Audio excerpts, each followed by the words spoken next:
యోహాను సువార్తలో ఒక మాట చదువుకుని ఎఫెసీయులకు రాసిన పత్రిక దగ్గరకు వద్దాం. 15వ అధ్యాయం 18, 19, 20 వచనాలు. ఆ పెదప 16వ అధ్యాయం ఇంతకుముందు చదువుకున్నట్టు గుర్తు. ఈ మధ్య కాలంలోనే 33 వచనం. 15వ అధ్యాయం 18, 19, 20 వచనాలు.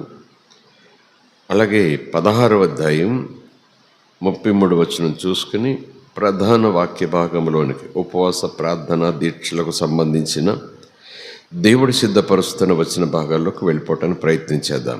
ఒకసారి దేవుని స్తోత్రం చెబుదాం. రైట్, 17 నుంచి చదివితే బాగుంటుంది. 18 నుంచి మరింత ధ్యానంతో ముందుకు వెళ్దాం. మీరు ఒకరినొకడు ప్రేమింపవలెనని ఈ సంగతులను మీకు ఆజ్ఞాపించుచున్నాను. ఈ సంగతులను మీకు ఆజ్ఞాపించుచున్నాను. సంగతులను ఆజ్ఞాపించటం ఏంటి? సంగతులను చెప్తారు, సంగతులను ప్రకటిస్తారు, సంగతులను వివరిస్తారు, విషయాలను. కానీ సంగతులను ఆజ్ఞాపించడం అంటే అక్కడేదో పదం మిస్ అయిందా, లోపించిందా అన్నట్టుగా ఉన్నా, తప్పుందక్కడ అని అనుకోకపోయినా, ఈ సంగతులను మీకు ఆజ్ఞగా తెలియజేస్తున్నాను అంటున్నాడు. ఇది ఆదేశముగా మీరు స్వీకరించాలి, సలహా కాదు. ఎలాగా?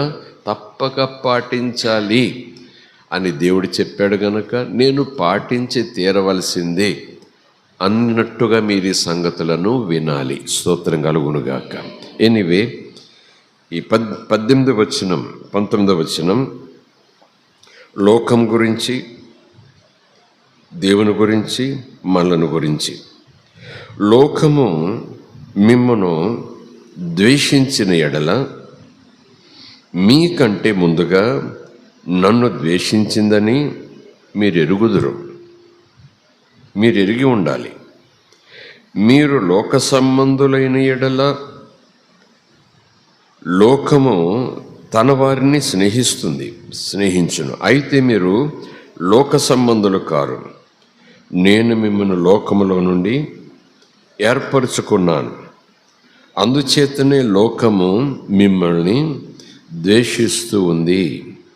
దాసుడు తన యజమానుని కంటే గొప్పవాడు కాడని నేను మీతో చెప్పిన మాట జ్ఞాపకం చేసుకోండి.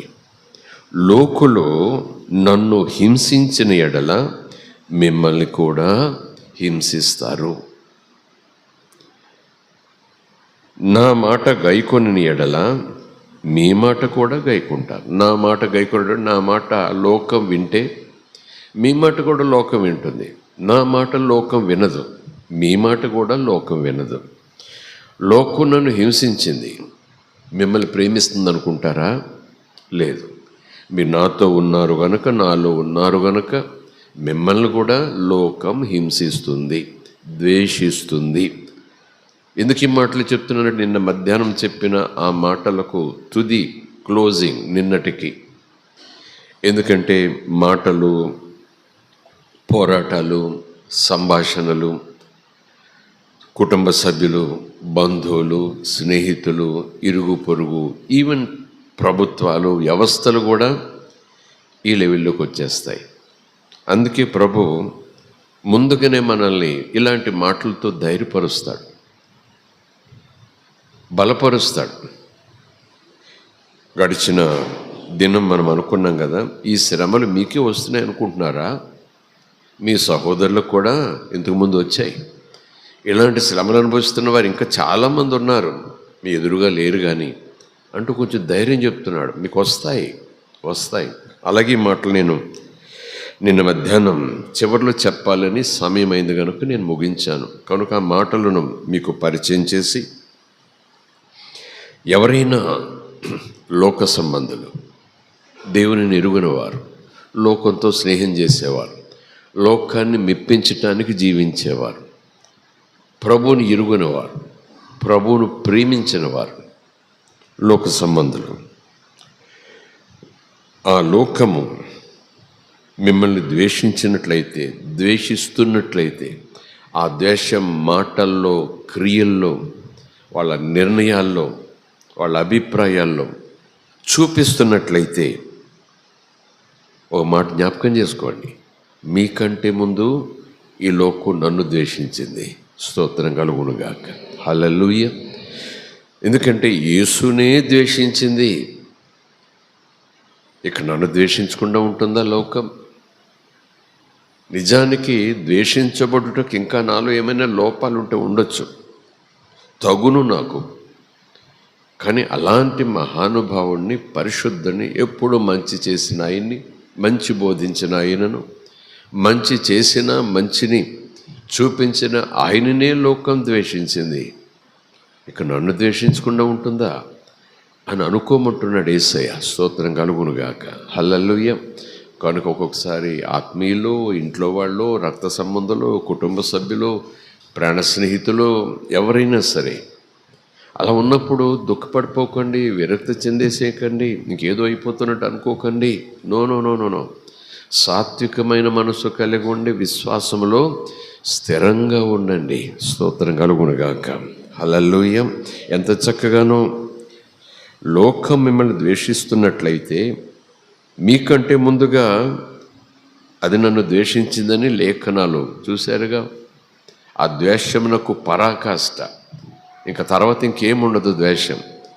ఈరోజు నన్ను చిన్న మాటతో అన్నారు, తర్వాత చాలా పెద్ద మాట అన్నారు, ఆ తర్వాత భయంకరంగా దూషించారు, ఆ తర్వాత అలాగేమైనా ఆ ద్వేషానికి ఒక హద్దు, చివరి హద్దు ఏంటంటే ఇంక దాన్ని మించి ద్వేషించడానికి అవకాశం లేదు.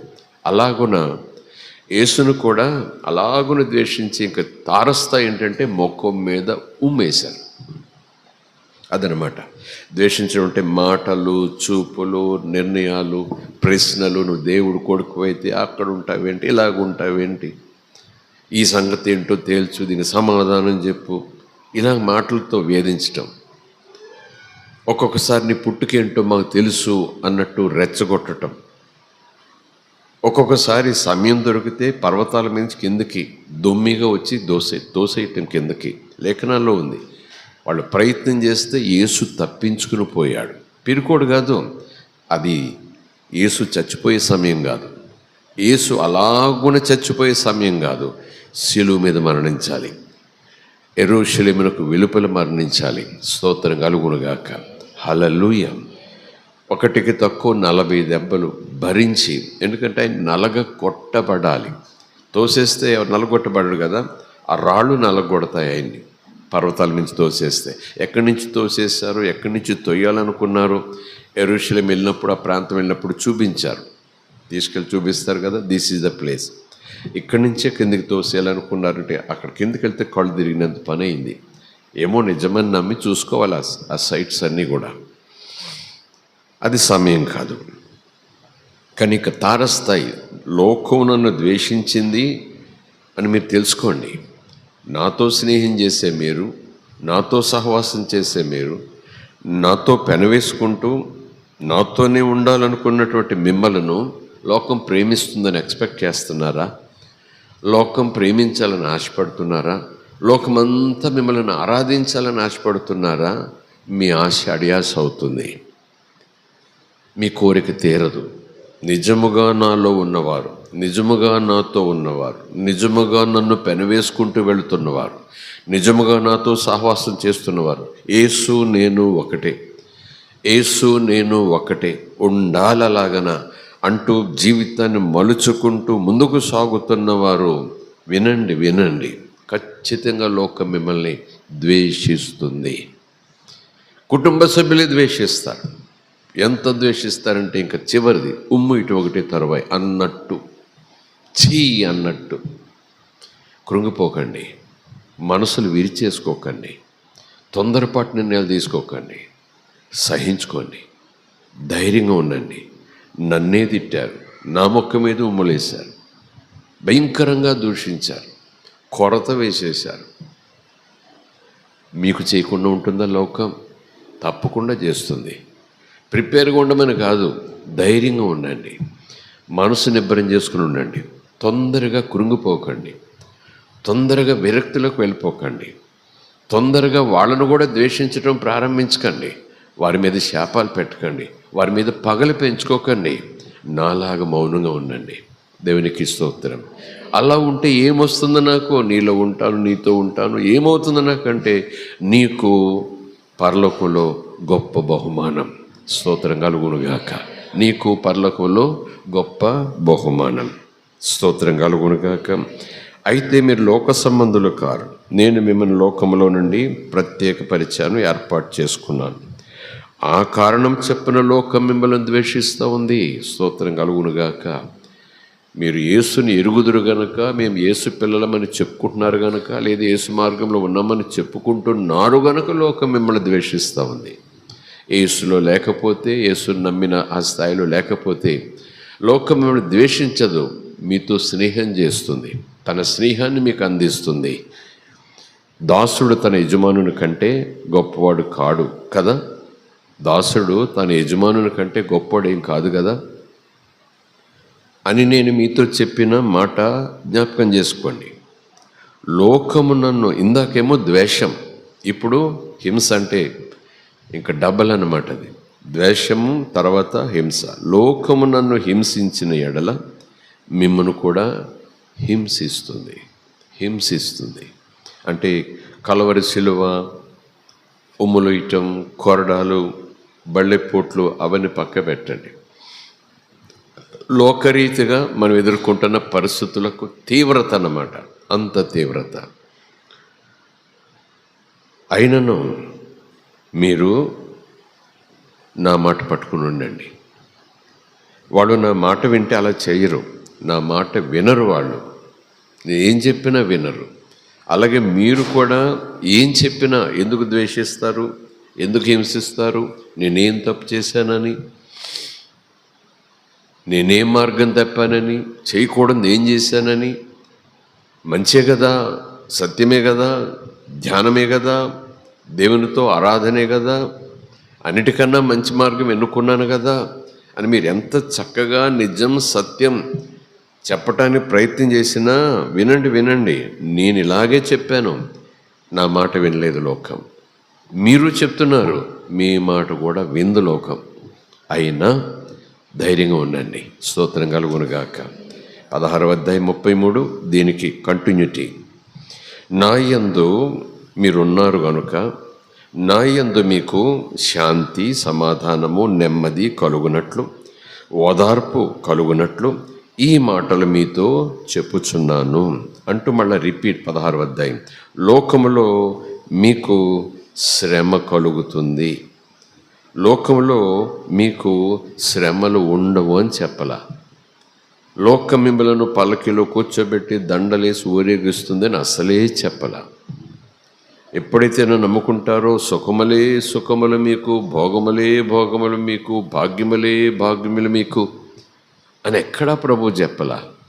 ఒక్కొక్కసారి బోధల తీరును బట్టో, వారు చక్కగానే బోధిస్తూ ఉంటే దైవజనులు మనం అవగాహన చేసుకునే తీరులో కొంచెం తొందరపాటు వల్ల కాస్త మనసు అటుపెట్టి మళ్ళా కాస్త మనసు ఇటుపెట్టి వాక్యాన్ని సగం విని అర్థం చేసుకోవటం వల్ల చాలామంది విశ్వాసులు ఈ హింసలు, ఈ ద్వేషాలు, ఈ శ్రమలు ఇబ్బడి ముబ్బడిగా మీద పడిపోయే పరిస్థితులు వచ్చినప్పుడు ఉక్కిరి బిక్కిరైపోయి ఇలా ఉండకూడదు కదా, నాకు నన్ను ఇలాగ అనకూడదు కదా ఎవరు అంటూ చాలా దూరం పోతాం. కానీ ఈ వాక్యాలన్నీ ఎక్కడ పోతాయి, వచనాలన్నీ ఎక్కడికి పోతాయి? స్తోత్రం కలుగునుగాక. హల్లెలూయా, దేవునికి స్తోత్రం. అప్పుడప్పుడు టీవీ ప్రోగ్రామ్స్లో సువార్తలు ప్రకటించే దైవజనుల ప్రోగ్రామ్స్ వచ్చినప్పుడు ఇలాంటి మాటలు వింటుంటాం.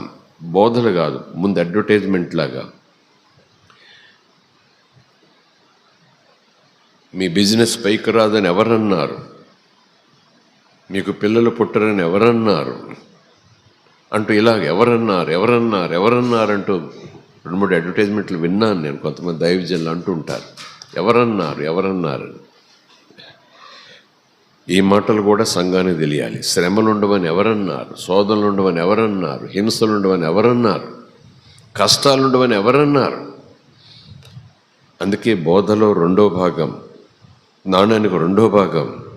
అది చెప్పకపోతే దేవుని గొర్రెలను బలహీనపరిచినట్టే, దేవుని గొర్రెలను పాడు చేసినట్లే, దేవుని గొర్రెలను దేవుని కోసం సిద్ధపరిచినట్లే. దేవునికి స్తోత్రం. Praise the Lord. హల్లెలూయా.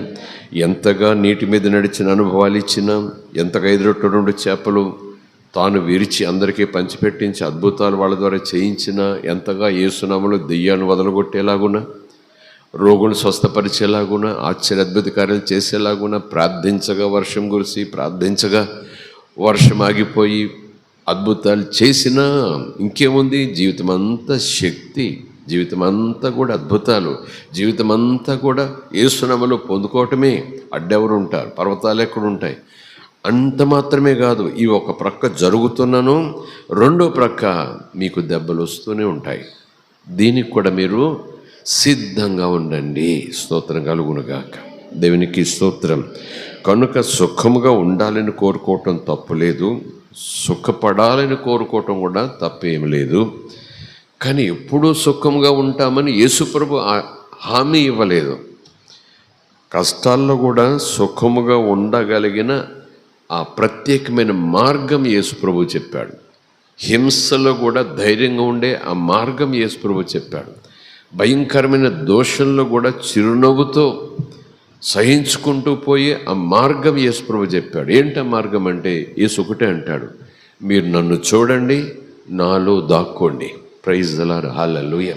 ఎప్పుడైనా ఎవరైనా అంటే మీరు తట్టుకోలేకపోతే, ఏమైనా హింస తీవ్రమైపోతే నాలోకి వచ్చేయండి, నా రెక్కల చాట్లోకి వచ్చేయండి, నా లేఖనాల్లోకి వచ్చేసేయండి, నా మేఘపు నీళ్ళలోకి వచ్చేసేయండి, అంత సర్దుకుంటుంది.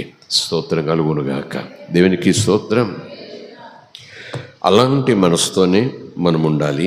కానీ యేసు ప్రభు ఇలా చెప్తుంటే అలా చేసేయగలమా? మనం అలా ఉండగలమా చెప్పండి? ఉండలేం, నిజంగా ఉండలేం. ఒక్కొక్కసారి చూస్తే మన విశ్వాస సామర్థ్యాన్ని బట్టి ఆయా రీతుల్లో ఒక్కొక్కరు ఉండగలరు. ఒక్కొక్కరు తొందరగా బలహీనపడతారు, ఒక్కొక్కరు చాలా దెబ్బలు తిన్న తర్వాత అప్పుడు బలహీనపడతారు. కానీ ఇవన్నీ కూడా ఎలా జరగాలి అంటే, ఎలా చేయాలంటే, దాని ప్రభు చెప్తారు, మీరు పోరాటంలో ఉన్నారని తెలుసుకోండి. ఈ ఉపవాస ప్రార్థనలు దేనికోసం అంటే, ఈ పోరాటంలో జయించే బలము పొందుకోవటానికి. స్తోత్రం కలుగునుగాక. ధైర్యాన్ని తెచ్చుకోవటానికి. ప్రభు దగ్గరికి వెళ్తే ధైర్యం వస్తుంది, అందులో సందేహం లేదు. కానీ ప్రభు నామమును పిలుస్తూ ఎప్పటికప్పుడు మీలో ఉన్న ధైర్యాన్ని పెంచుకోవటానికి ఈ ఉపవాస ప్రార్థనలు మీకు సహాయం చేస్తాయి. ఒక చోట యేసు ప్రభు అన్నమాట, ఈ దెయ్యాన్ని మేము ఎందుకు వెళ్ళగొట్టలేకపోయాము అని శిష్యులు అడిగితే, ఇటువంటివి సాధారణంగా పోతుంటాయి, కానీ ఇటువంటివి అంటే పోలేని పీడ, చీడ, కీడులో ఇటువంటివి పోవాలి అంటే ఉపవాస ప్రార్థనల ద్వారా. అంటే ఇది ఒక బలమైన ఆయుధం. ప్రారంభంలో చెప్పాను కదా, ఉపవాస ప్రార్థన అంటే చాలా బలమైన ఆయుధం, చాలా పదునైన ఆయుధం. దేవునికి స్తోత్రం. సో దీని గురించే కొద్ది నిమిషాలు మాట్లాడుకోవటానికి ఎఫెసీయులకు రాసిన పత్రిక 6వ అధ్యాయంలో సర్వాంగ కవచము అనే చోటుకు వెళ్ళటానికి ప్రయత్నించేద్దాం. ఎఫెసీయులకు రాసిన పత్రిక 6వ అధ్యాయము 10వ వచనం నుంచి చూద్దాం.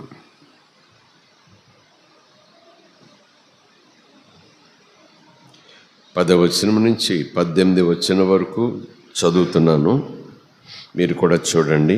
చివరికి తుదకు ప్రభు యొక్క మహాశక్తిని బట్టి ఆయన యందు బలవంతులై ఉండండి. మనం బలవంతులుగా ఉండాలంటే మన బలం కాదు. ఎవరి బలం?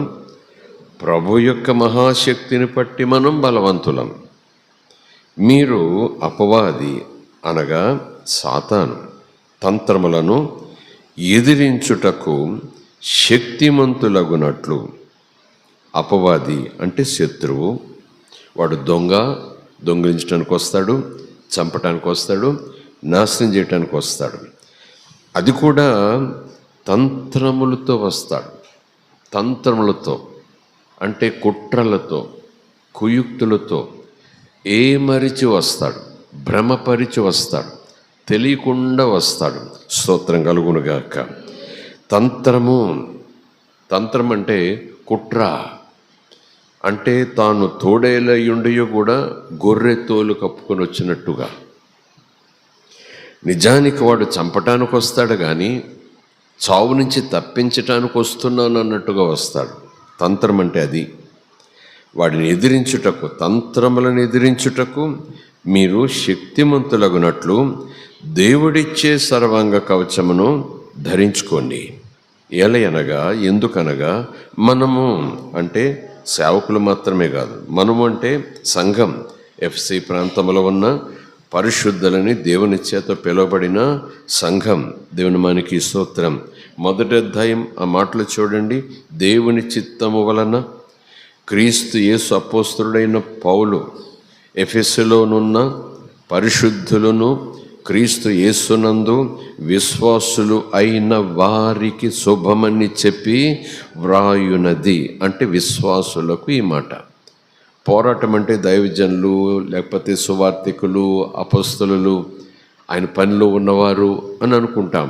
కాదు కాదు కాదు. ఎప్పుడైతే ప్రభు చేపట్టుకుని వెలుగులోకి వచ్చామో చీకటితో పోరాటం ప్రారంభమైనట్టే లెక్క. స్తోత్రం కలుగునుగాక. Praise the Lord. ఏలయనగా మనము పోరాడునది శరీరులతో కాదు, కానీ ప్రధానులతోనూ అధికారులతోనూ ప్రస్తుత అంధకార సంబంధులకు లోకనాథులతోనూ ఆకాశ మండలమందున్న దురాత్మల సమూహములతోనూ పోరాడుచున్నాము. దుష్టాత్మలు, దురాత్మలు, అపవిత్రాత్మలు ఇవన్నీ కూడా సాతాను యొక్క సైన్యం. దురాత్మ, అపవిత్రాత్మ, కీడు చేసే ఆత్మ, మూగతనాన్ని కలగజేసే ఆత్మ, మూర్ఛను కలగజేసే ఆత్మ, చెవిటితనాన్ని కలగజేసిన ఆత్మ, నడుమును వంచేసి నిలబెట్టకుండా చేసేటటువంటి ఆత్మ, క్రిప్లింగ్ అనమాట. Crippling the body, crippling the strength of the physical body.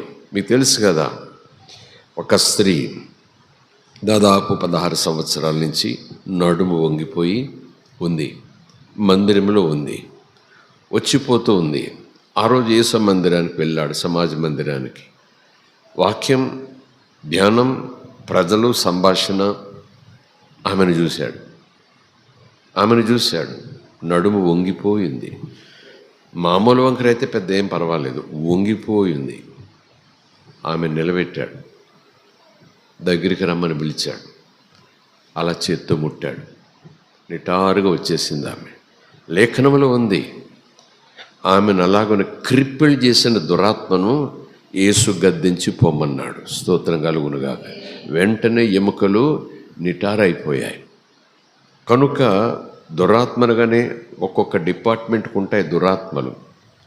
ఈ లోక సంబంధంగా ప్రభుత్వాలు, ఆ మినిస్ట్రీలు ఎలాగుంటాయో, వ్యవసాయ శాఖ, పాడి పంటల శాఖ, ఆరోగ్య శాఖ, న్యాయశాఖ, పోలీస్ శాఖ ఎలాగుంటాయో అలాగే సంక్షేమ శాఖ, ఈ అపవాది విషయంలో కూడా అలాగే ఉంటాయి. వాడి మినిస్ట్రీ కూడా అంతే, ఒక్కొక్క డిపార్ట్మెంట్. దేవుడు కుటుంబాలను కట్టే డిపార్ట్మెంట్. ఒక దూతల సమూహానికి ఆ పని అప్పచెప్తే అపవాది కుటుంబాలను చెడగొట్టి పడగొట్టే ఆ పని అపవాది తన దురాత్మలకు అప్పచెప్తాడు. ఇది జరుగుతోంది పోరాటం. స్తోత్రం కలుగునుగాక. దేవుడు కడుతూ పోతుంటే అపవాది పడగొడుతూ పోతుంటాడు. స్తోత్రం కలుగునుగాక. హల్లెలూయా. అందుకే దురాత్మ అనగానే మనం అటెన్షన్లోకి రావాలి. దురాత్మ సమూహములతో 1 కాదు 2 కాదు, సమూహం. ఆ యవనస్తుడు, ఆ వ్యక్తి సమాధుల దొడ్లో ఉండి సేన అంటే ఒక సమూహం. ఒక పిశాచమే, ఒక దెయ్యం పడితేనే మనం అసలు యాతన అనుభవిస్తాం ఏమో. సేనట ఎంత పోరాటమో. అలాంటి సమూహాలు ఎన్నో. పోరాడుతున్నాము. Praise the Lord. హల్లెలూయా. ఎలా పోరాడుతున్నాము? ఆత్మస్వరూపం కంటికి కనపడదు, ఆత్మస్వరూపం చెవికి వినబడదు, ఆత్మస్వరూపం హృదయానికి అగోచరం. మనం దేవుని గురించి ఎలాగైతే ఇది మాట్లాడుకుంటామో, ఆత్మకార్యం, దేవుని ఆత్మ చేసే కార్యం, పరమాత్ముడు చేసే కార్యం కంటికి కనపడదు, చెవికి వినపడదు, హృదయానికి అగోచరం, కానీ కార్యం జరిగిపోతూ ఉంటుంది. అలాగే దేవుని ఆత్మ, మంచి ఆత్మ, పవిత్రాత్మ, సత్యస్వరూపియగు ఆత్మ, పరిశుద్ధాత్మ. ఇక్కడ దురాత్మ. ఇది కూడా అంతే, ఆత్మస్వరూపం. ఇది ఆత్మస్వరూపమే, ఇక్కడ ఆత్మస్వరూపమే. ఎందుకంటే ఈ అపవాది కూడా ప్రారంభంలో లూసిఫర్, మిఖాయేలు, గాబ్రియేలు కొన్న ముందున్న దూత. దేవుని తర్వాత నెక్స్ట్ పొజిషన్లో లూసిఫర్ ఉన్నాడు. ఆ బోధలోకి నేను వెళ్ళని ఈ సమయంలో, వాడు పాపం పుట్టక ముందు వరకు వాడు దేవుని ప్రక్కన ఉండేవాడు, దేవుని దగ్గరకు వచ్చిపోతూ ఉండేవాడు, లేఖనాల్లో ఉంది. కానీ ఒకరోజు వాడి మనసులో దుర్బుద్ధి పుట్టిందట. పాపం అతనిలో పుట్టనంత వరకు వాడు చాలా బాగున్నాడు, పుట్టిన తర్వాత చెడిపోయాడు. స్తోత్రం. నేను దేవుని కన్నా ఇందులో తక్కువ అనుకున్నాడు, దేవుని పక్కన కూర్చుంటాను, ఆయన మహిమలో నాకు కొంత మహిమ రావాలన్నాడు. నా అందం చూడండి, దేవునికి ఉన్నంత అందం నాకు ఉందన్నాడు, అంత బలం నాకు ఉందన్నాడు. ఇలాగనేటప్పటికీ కొంతమంది దూతలు అవును అని పక్కకి వెళ్ళారు. మొత్తం అందరిని కలిపి కిందకి నెట్టేశాడు దేవుడు అని ఉంది లేఖనాల్లో. స్తోత్రం కలుగునుగాక. అంతకు ముందు వరకు కూడా అన్నీ, లేకపోతే అందరూ కూడా దూతలు, మంచి రూపం, మంచి మనసు, మంచి పరిశుద్ధత, దేవుడు దేవుడు దేవుడు దైవారాధన. ఎప్పుడైతే ఈ దుష్ట తలంపు వచ్చిందో ఈ లూసిఫరు దుష్టాత్మ అయ్యాడు, దురాత్మ అయ్యాడు, దేవునికి శత్రువు అయ్యాడు. స్తోత్రం కలుగునుగాక. ఇంకా వాడి పక్షంగా, వాడి పార్టీ, వాడి పక్షంగా జరిగిన 1/3%, 2/3 ప్రభు దగ్గర ఉండిపోయారు, 1/3% వీడి ప్రక్కకు వచ్చారు. వీళ్ళు కూడా దూతలే. వీళ్ళు చేసే పనులు కంటికి ఆత్మ కదా, కంటికి కనపడరు వాళ్ళు, చెవికి ఉనికి తెలియదు, హృదయానికి అగోచరం. ఎలాగైతే దేవుని ఆత్మకార్యం రహస్యంగా అద్భుతంగా జరిగిపోతాయో వీడు కూడా అలాగే రహస్యంగా అద్భుతాలను అణిచివేస్తూ వీడి పనిలో తీవ్రంగా ఉంటాడు. కనుక అపొస్తలుడైన పౌలు అంటాడు, మనం ఆత్మచేత నడిపించబడుతున్నాం కనుక దేవుడిచ్చే సర్వాంగ కవచాన్ని ధరించుకుంటే తప్ప ఈ దురాత్మలతో మనం పోరాడలేము. యుద్ధం యెహోవాదే అని పాత నిబంధనలో చదువుకున్నాం. దేవుడు మన పక్షమునుండగా అన్నట్టు క్రొత్త నిబంధనలు చదువుకున్నాం. పోరాటం దేవునిది కదా. మనకు పోరాటం ఏంటంటే, మరలా చెప్తున్నాను, అపొస్తలుడైన పౌలు అంటాడు, మంచి పోరాటము పోరాడి తిని నా పరుగు తొదముట్టించి తిని. స్తోత్రం కలుగునుగాక. మరొక చోట పౌలు అంటాడు, ఏం చేయకూడదనుకుంటున్నాను అది చేయాల్సి వస్తూ ఉంది, ఏం చేయాలనుకుంటున్నాను అది చేయలేకపోతున్నాను. ఆత్మకు శరీరానికి పెద్ద పోరాటం. ఈ శరీరంలో నేను మూలుగుతున్నాను, కాదు ఈ గుడారములో నేను మూలుగుతున్నాను, పోరాడుతున్నాను. స్తోత్రం కలుగునుగాక. హల్లెలూయా. ఆ మాటలన్నీ చూసుకుంటుంటే దేవుడు ఎలాగూనూ సహాయం చేస్తారు. కానీ మనం కూడా విశ్వాసంలో నుంచి తొలగిపోకుండా పోరాడాలి. శక్తితో కాదు, బలంతో కాదు, దేవుడిచ్చే సర్వాంగ కవచాన్ని ధరించుకుని ఆత్మ సహాయం చేస్తుండగా మనం ఈ పోరాటంలోకి వెళ్ళే సందర్భంలో దేవుడిచ్చిన మరొక ఆయుధం ఏంటంటే ఉపవాస ప్రార్థన. స్తోత్రం కలుగునుగాక. హల్లెలూయా. దేవునికి స్తోత్రం. సో ఇంకా కిందకి చదువుతున్నాను, 3వ వచనం. అందుచేతను మీరు ఆపద దినమందు వారిని ఎవరిని, దురాత్మ సమూహములను, ఒకటి పోరాటం, రెండవది ఎదిరించటం, సమస్తము నెరవేర్చిన వారై నిలవబడుటకు శక్తిమంతులగునట్లు దేవుడిచ్చు సర్వాంగ కవచమును ధరించుకొనుడి. దేవుని మనకి స్తోత్రం. 11వ వచనం చివరిలో దేవుడిచ్చే సర్వాంగ కవచం అంటాడు. మళ్ళా 13వ వచనం మళ్ళీ చివరి భాగంలో దేవుడిచ్చు సర్వాంగ కవచం అంటాడు. దేవుడు ఇచ్చే సర్వాంగ కవచమా, దేవుని సర్వాంగ కవచమా? కింద ఫుట్నోట్లో ఉంది, ఏమది? దేవుని సర్వాంగ కవచం. దేవుడు ఇస్తాడు, కానీ దేవుడే నీకు కవచం అయిపోతాడు అన్నట్టు. స్తోత్రం కలుగునుగాక. ఎలాగనగా మీ నడుమునకు సత్యమనే దట్టు కట్టుకొని నీతి అను మైమెరుపు తొడుగుకొని పాదములకు సమాధాన సువార్త వలననైనా సిద్ధ మనస్సును అనే జోడు తొడుగుకొని నిలవబడండి. ఇవన్నీ కాకుండా విశ్వాసము అనే డాలు పట్టుకోండి. దానితో మీరు దుష్టుని అగ్నిబాణములన్నిటినీ ఆర్పివేయుటకు శక్తిమంతులవుతారు. దేవునికి స్తోత్రం కలుగునుగాక. వాడు ఏం చేస్తాడు? తంత్రములు పన్నుతాడు. స్తోత్రం కలుగునుగాక. వాడిని ఎదిరించాలి, వాడి తంత్రాలను ఎదిరించాలి, పోరాటములు వాడిని జయించాలి. ఇంకేం చేస్తాడు? వాడు అగ్ని బాణములు వేస్తాడు, దానిని మనం ఆర్పేయాలి. మరియు రక్షణయైన శిరస్త్రాణము 17వ వచనం. రక్షణయైన శిరస్త్రాణము అంటే హెల్మెట్ అన్నమాట. రక్షణయైన శిరస్త్రాణము దేవుని యొక్క వాక్యమును ఆత్మ ఖడ్గమును ధరించుకోండి. ఆత్మ వలన ప్రతి సమయమందు ప్రతి విధమైన ప్రార్థనను విజ్ఞాపనను చేయొచ్చు. ప్రార్థన ఒక విధముగానే ఉంటుందా? ఎన్నో విధమైన ప్రార్థనలు ఉన్నాయి. ప్రార్థనలో రకాలు ఉన్నాయి, అన్ని ప్రార్థనలే.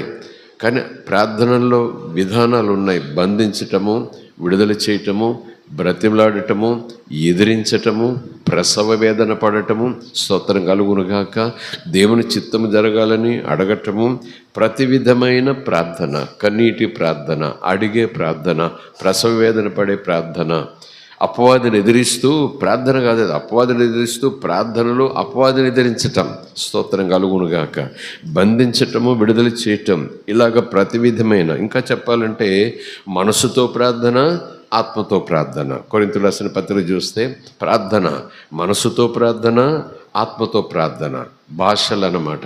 మనసుతో అంటే నేనేం ప్రార్థన చేస్తున్నానో ఆ పలికే మాటలు నాకు తెలుస్తాయి. ఈ మాటలు చెప్పాలనుకుంటూ ఆ మాటలు చెప్తాను నేను. భాషలు అనేటప్పటికీ ఏం మాట్లాడుతున్నానో నాకు తెలియదు, అందులో విషయాలు ఏంటో నాకు తెలియదు, కానీ అది దేవునికి తెలుస్తుంది. స్తోత్రం కలుగునుగాక. కనుకనే నేను మనసుతోనూ ప్రార్థన చేస్తాను, ఆత్మతోనూ ప్రార్థన చేస్తాను. మనసుతోనూ పాటలు పాడతాను, ఆత్మతోనూ పాటలు పాడతాను. స్తోత్రం కలుగునుగాక. అపొస్తలుడైన పౌలు తన అనుభవం చెప్తాడు. అలాగే మనసుతో మాట్లాడతాను, మనసు అంటే నా చెప్పేది ఏంటో నాకు తెలుస్తుంది. ఆత్మతో కూడా నేను మాట్లాడతా, ఆత్మ వలన, ఆత్మ ఇచ్చే సహాయం వలన.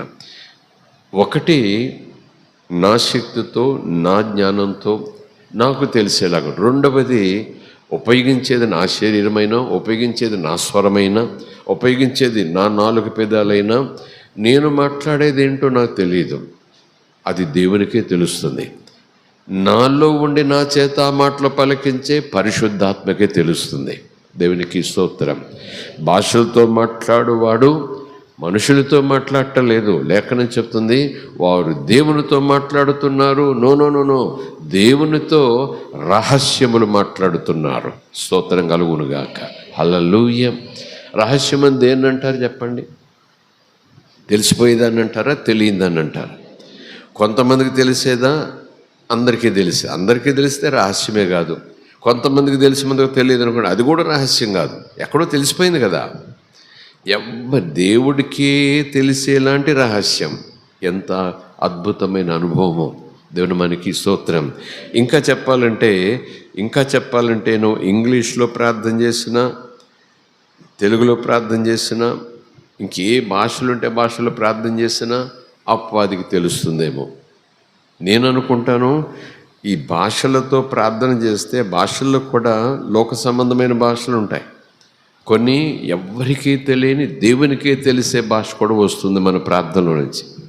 మనం ప్రార్థన చేసేటప్పుడు అన్నీ ఒకేలైనా అనుకోకండి. మనకు తెలియకుండానే ఇంగ్లీష్ రావచ్చు, మనకు తెలియకుండానే హిందీ రావచ్చు, మనకు తెలియకుండానే స్పానిష్ రావచ్చు, మనకు తెలియకుండానే ఇటాలియన్ రావచ్చు, గ్రీకు భాష రావచ్చు. అది లోకంలో ఉన్న భాష. ఇండియాలో లేదు కానీ గ్రీస్ దేశంలో ఉంది కనుక లోకంలో ఉన్న భాషలు రావచ్చు. నాకు తెలియదు ఏం మాట్లాడుతున్నాను.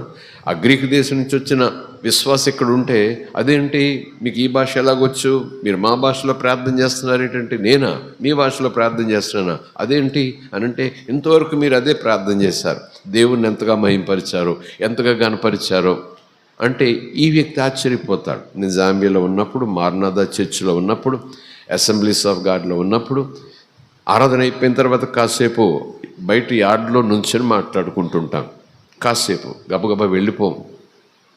ఏమంటే రెస్టారెంట్లోకి వస్తాం, అలాగే ఆర్డర్ ఇస్తాం, తినేస్తాం, బిల్ చెల్లించేసి వెళ్ళిపోతాం.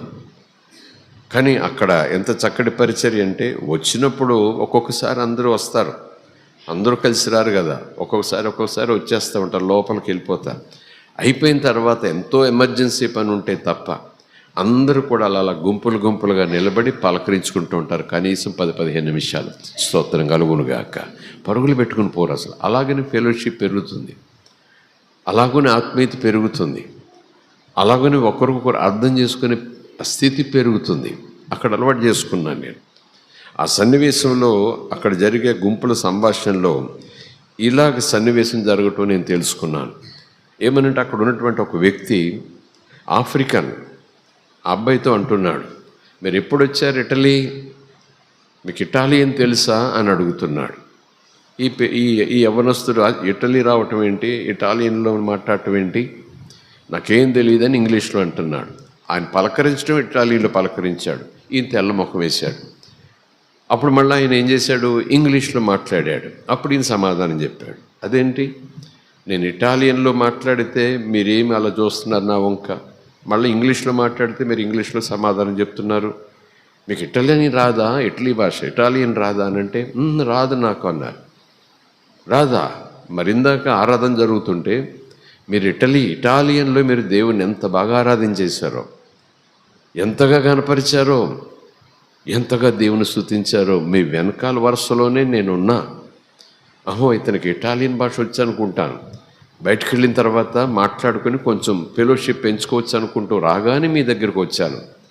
కానీ మీరు ఏం రాదంటున్నారంటే అప్పుడు ఈ పిల్లోడి కళ్ళలోనే తిరిగాయి. ఆయనకు కూడా ఎంతో ఆశ్చర్యమైంది. పరిశుద్ధాత్మ భాష, దేవునికి స్తోత్రం. అందులో లోకములో ఉన్న భాషలు ఉంటాయి, లోకములో లేని దూతల భాషలు ఉంటాయి. ఇంకా చెప్పాలంటే దూతలకు కూడా తెలియని దేవునికే తెలిసే భాష పరిశుద్ధాత్ముడు నీకు ఇస్తాడు. స్తోత్రం కలుగునుగాక. అది నేను అర్థం చేసుకున్న విధానం భాషల గురించి. స్తోత్రం కలుగునుగాక. కానీ దేవునితో రహస్యాలు మాట్లాడుతున్నాడు. ఆ భాష, ఆ అర్థం, ఆ సమాచారం దేవుడికే తెలుస్తుంది అని అన్నానంటే మరి పరిశుద్ధాత్మ తెలుస్తుందంటే మాట్లాడేవాడే పరిశుద్ధాత్మ కదా. ఆ రహస్యం మాట్లాడించేదే పరిశుద్ధాత్మ గనక తండ్రికి చెప్పే ఆ భాష పరిశుద్ధాత్మ కూడా వచ్చు. ఈ పరిశుద్ధాత్మ తండ్రి మాట్లాడుకుంటుంటే మరి ప్రక్కన యేసు ఉంటే ఆయనకు వచ్చా లేదా? నేను మళ్ళీ చెప్తున్నాను, తండ్రి కుమార పరిశుద్ధాత్మ ఒకటే. స్తోత్రం కలుగునుగాక.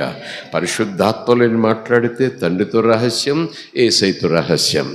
పరిశుద్ధాత్మ నాకు వాక్శక్తిని ఇచ్చే కొలది ప్రార్థన చేస్తే తండ్రితో రహస్యం, యేసుతో రహస్యం, ఇంకెవ్వరికీ తెలియదు. స్తోత్రం కలుగునుగాక. అందుకే చాలామంది దైవజనులు లోకం ఏమంటే అనుకోనివ్వండి, లోకంలోని క్రైస్తవులు వాళ్ళు నమ్మితే నమ్మనివ్వండి, నవ్వులు పాలు చేసే మాటలు మాట్లాడితే మాట్లాడనివ్వండి, కానీ పరిశుద్ధాత్మ ఉన్నారు, భాషలు ఉన్నాయి, భాషల్లో పాటలు ఉన్నాయి, భాషల్లో ప్రార్థనలు ఉన్నాయి. అందుకే పౌలు అన్నాడు, భాషలతో మాట్లాడు వాళ్ళను ఆప్ చేయకండి. Let them speak in tongues, let them pray in tongues, let them praise in tongues అని పౌలు చెప్పినా సరే లేవు లేవు లేవు అవి దెయ్యాల మాటలు, దెయ్యాల భాషలు అంటూ బల్లగుద్ది సంఘాలను పెంచేసేవారు ఎక్కువైపోయారు. వాళ్ళ మాట ఎలాగుంటేనో మీరు మాత్రం భాషలతో మాట్లాడండి, భాషలతో పాడండి, భాషలతో దేవునితో రహస్యాలు ముచ్చటించండి. స్తోత్రం కలుగునుగాక. నేను చేసే ప్రార్థనలో దేవుని చిత్తానికి అనుసారంగా ఉంటుందో లేదో తెలియదు, కానీ నేను చేసే ప్రార్థనలో దేవునికి అంగీకారమైన విషయంలో నేను అడుగుతాను లేదో తెలియదు, కానీ భాషలతో ఎప్పుడైతే మాట్లాడుతున్నానో మొత్తం ప్రార్థన అంతా టిక్కిలు పడిపోతుంది యేసయ్య దగ్గర. స్తోత్రం కలుగునుగాక. మామూలుగా నాకు తెలిసి చేసే ప్రార్థనలో నేను అడిగే విషయాలు దేవుడి లేఖనానుసారంగా ఉండవేమో నాకు తెలియదు. నేను మాట్లాడే మాటలు దైవ చిత్తానుసారంగా లేవనుకోండి, దేవుని చిత్తానుసారం కానీ ప్రార్థన సమాధానము రాదు. కనుకని దేవుని చిత్తానుసారముగా ప్రార్థన చేయటం ఎలాగో మనకు తెలియనప్పుడు పరిశుద్ధాత్ముడు మనలో నుంచి దేవుని చిత్తానుసారంగా ప్రార్థన చేస్తాడు, చేయిస్తాడు ఆయన. స్తోత్రం కలుగునుగాక. అంటే భాషలతో మనం ప్రార్థన చేసినప్పుడు అవునా కాదనే సందేహం లేదు, ఖచ్చితంగా ఆమేననే ముద్రపడుతుంది అంతే. స్తోత్రం కలుగునుగాక. ఎందుకంటే నేను చేయలేదు, ఎవరు చేశారు? నాలో నుంచి పరిశుద్ధాత్ముడు చేశాడు. పరిశుద్ధాత్మ ప్రార్థన చేస్తే తండ్రి అవుననకుండా ఉంటాడా? యేసు ప్రార్థన చేస్తే తండ్రి అవుననకుండా ఉంటాడా? అందుకే ప్రార్థన మామూలుగా ఎంత చేసినా మధ్య మధ్యలో పరిశుద్ధాత్ముడు లోపల నుంచి ఒక ఉప్పెనలాగా వచ్చి పడతా ఉంటే వెంటనే మనం భాషల్లోకి వెళ్ళిపోవాలి. ఆ భాషలను ఎలా ఉండాలంటే మొదట్లో అయితే తట్టుకోలేం, మొదట్లో అయితే కంట్రోల్ చేసుకోలేం, తర్వాత నుంచి మామూలుగా ఎలా మాట్లాడుతున్నామో, ఎలా పాటలు పాడుకుంటామో అలాగే మాట్లాడుకుంటాం. అది కూడా మనం బాగా నేర్చుకోవాలి. పరిశుద్ధాత్మ స్వాధీనంలోకి వెళ్ళిపోవాలి. స్తోత్రం కలుగునుగాక. ఇది కూడా నేను చెప్పడానికి ప్రయత్నం చేస్తాను. పరిశుద్ధాత్మ వచ్చినప్పుడు, పరిశుద్ధాత్మలో మనం మాట్లాడేటప్పుడు ప్రారంభంలో ఆ ఉద్రేకం, ఆ ఊపెన, ఆ తర్వాత ప్రార్థన ఎలా చేస్తామో అలాగే పరిశుద్ధాత్మలో కూడా మనం మాట్లాడుతూ ముందుకు సాగిపోతాం. ఎనివే, ఆత్మ వలన ప్రతి సమయమందు, అక్కడ వచ్చింది, ఆత్మ వలన ప్రతి సమయమందును, పరిశుద్ధాత్మ ద్వారా ప్రతి సమయమందును. పరిశుద్ధాత్మ మీకు వాక్శక్తిని ఇచ్చే కొలది ప్రతి సమయమందును ప్రతి విధమైన ప్రార్థనను విజ్ఞాపనను చేయిచు ఆ విషయమై సమస్త పరిశుద్ధుల నిమిత్తమైన పూర్ణమైన పట్టుదలతో విజ్ఞాపన చేయిచు మెలకుగా ఉండండి. స్తోత్రం కలుగునుగాక. సో ఈరోజు ఈ చదవబడిన వచనాల్లో ఉన్నమాట, ఇది ఒక పోరాటము. ఈ పోరాటంలో మనము గెలవాలట. ఈ పోరాటము అపవాదితోనట. ఈ పోరాటము తంత్రములు పన్ని అపవాదితోనట. ఈ పోరాటము అగ్నిబాణములు వేసే అపవాదితోనట. ఈ పోరాటము ఏదైనా తోటలో ఆదాముని పడగొట్టినటువంటి కుయుక్తులు కలిగినటువంటి అపవాదితో పోరాటమట. దేవుని సహాయం లేకుండా మనం ఈ పోరాటము చేయలేం. స్తోత్రం కలుగునుగాక. దేవుడిచ్చు దేవుని సర్వంగ కవచము అని అనుకుంటాం. అయితే ఈ మధ్యాహ్నం దేవుని లేఖనాల్లో ఉన్న 2-3 మాటలు మీకు చెబుతూ మిమ్మల్ని ప్రోత్సహిస్తూ నేను కూడా ప్రోత్సహించబడుటకు ఇష్టపడతాను. దేవుని మనకి స్తోత్రం. ఇక్కడ అపవాది తంత్రములు అన్నారు. ఎవరు? అపొస్తలుడైన పౌలు సంఘంతో. ఇదే మాట కొరింథీ ప్రాంతంలో ఉన్న సంఘంతో కూడా అపొస్తలుడైన పౌలు చెప్తాడు. కొరింథీయులకు రాసిన 2వ పత్రిక 2వ అధ్యాయం అనుకుంటాను, 11వ వచనం. నేనేమైనను క్షమించి ఉంటే సాతాను మనలను మోసపరచకుండానట్లు మీ నిమిత్తము క్రీస్తు సముఖమునందు క్షమించి ఉన్నాను, సాతాను తంత్రములను మనము ఎరుగని వారము కాము. అంటే అర్థం ఏంటి? సాతాను తంత్రములను మనము ఎరిగిన వారమై ఉండాలి. స్తోత్రం కలుగునుగాక. వాడు తంత్రాలు పన్నుతాడు. వాడు తంత్రాలు పని మన ఆత్మీయ జీవితాలను తెలియకుండానే జారిపోయేలాగా చేస్తుంటాడు. కనుక సాతాను తంత్రములను మనము ఎరుగని వారము కాదు, ఎరిగిన వారము. కనుక మనం సాతానుని ఎదిరించు సర్వాంగ కవచమును ధరించుకోవాలి. స్తోత్రం కలుగునుగాక. ఈ పోరాటము మనదే కదా. మనలో ఉన్నవాడు లోకములో ఉన్నవానికన్నా గొప్పవాడు. దేవుని మనకి స్తోత్రం. మరొక చోట దేవుడు మన పక్షమునుండగా మనకు విరోధి ఎవరు? ఈ మాటలు మళ్ళీ మనకు ధైర్యాన్ని ఇస్తాయి. ఈ పోరాడగలనా? అబ్బో, దురాత్మ, అపవాది, సాతాను, అసలు వాడి ముఖం చూస్తేనే భయము. కానీ లేఖనం చెప్తుంది వాడిని ఎదిరించాలి, వాడి తంత్రాలను ఎదిరించాలి, వాడి అగ్నిబాణాలను ఆర్పేయాలి. ఇదొక పోరాటము. స్తోత్రం కలుగునుగాక. దేవుని మనకి స్తోత్రం. చాలా సందర్భాల్లో చాలామంది విశ్వాసులు ఆయా స్థలాల్లో, ఆయా సంఘాల్లో ఇలాగున్న చాలా బేలగా మాట్లాడుతూ ఉంటారు.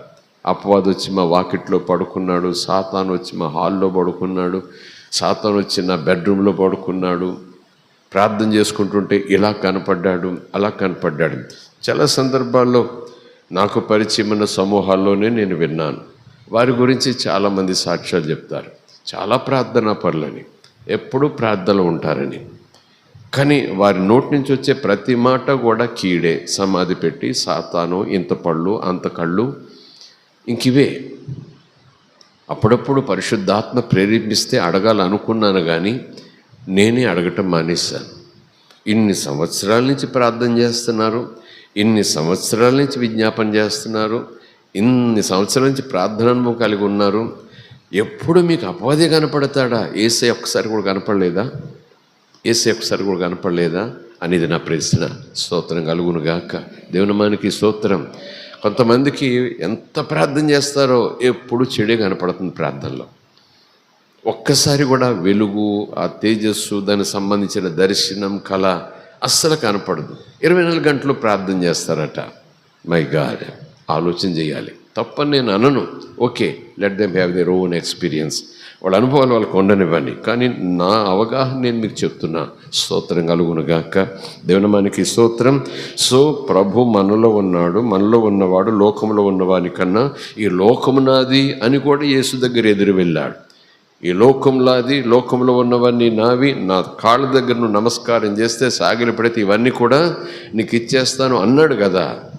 దానిని బట్టి లోకంలో ఉన్నవాని కన్నా, లోకమంతా తనది అనుకున్నట్టుగా పోరాడేవాడి కన్నా, నువ్వు నా కాళ్ళకు మొక్కితే లోకమంతా నీకు ఇచ్చేస్తాను అన్నా సరే, నీలో ఉన్నవాడి లోకంలో ఉన్నవాని కన్నా గొప్పవాడు, బలవంతుడు. స్తోత్రం కలుగునుగాక.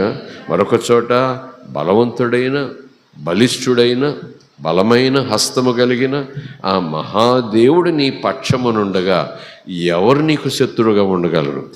ఎవరు నీకు విరోధంగా ఉండగలరు? ఎవరు నిన్ను గాయపరచగలరు? ఎవరు నీ దగ్గర దోచుకోగలరు? స్తోత్రం కలుగునుగాక. Praise the Lord. హల్లెలూయా. చేతులెత్తి స్తోత్రం చెబుదాం. హల్లెలూయా. దేవునికి స్తోత్రం కలుగునుగాక. ఓకే, చిన్న అంశాన్ని మీ ముందుకు తీసుకొస్తా. చాలా కాలం క్రితం ఈ అంశాన్ని మీ ముందు ఉదహరించినట్టు గుర్తు. ఎందుకంటే అపవాది డైరెక్ట్గా అటాక్ ఇవ్వడండి. తంత్రాలు అన్నాను కదా, మారు రూపంతోనో మరు రూపంతోనో మన మీద దాడి చేస్తూ ఉంటాడు. కనుక తంత్రాలు అన్నాడు కనుక ఆ విధానాలు, ఆ సూచనలు ఎలాగుంటాయో లేఖనాల్లోని చూడటానికి మనం ప్రయత్నించేద్దాం. స్తోత్రం కలుగునుగాక. Praise the Lord. హల్లెలూయా. దేవునికి స్తోత్రం. Some of the indications about Satan's attack. అపవాది దాడి చేస్తున్నాడు, అపవాది దాడిలో నేనున్నాను, అపవాది నన్ను చుట్టుముడుతున్నాడు అనేటటువంటి సూచన కొన్ని పరిస్థితులను బట్టి నేను తెలుసుకోవాలి.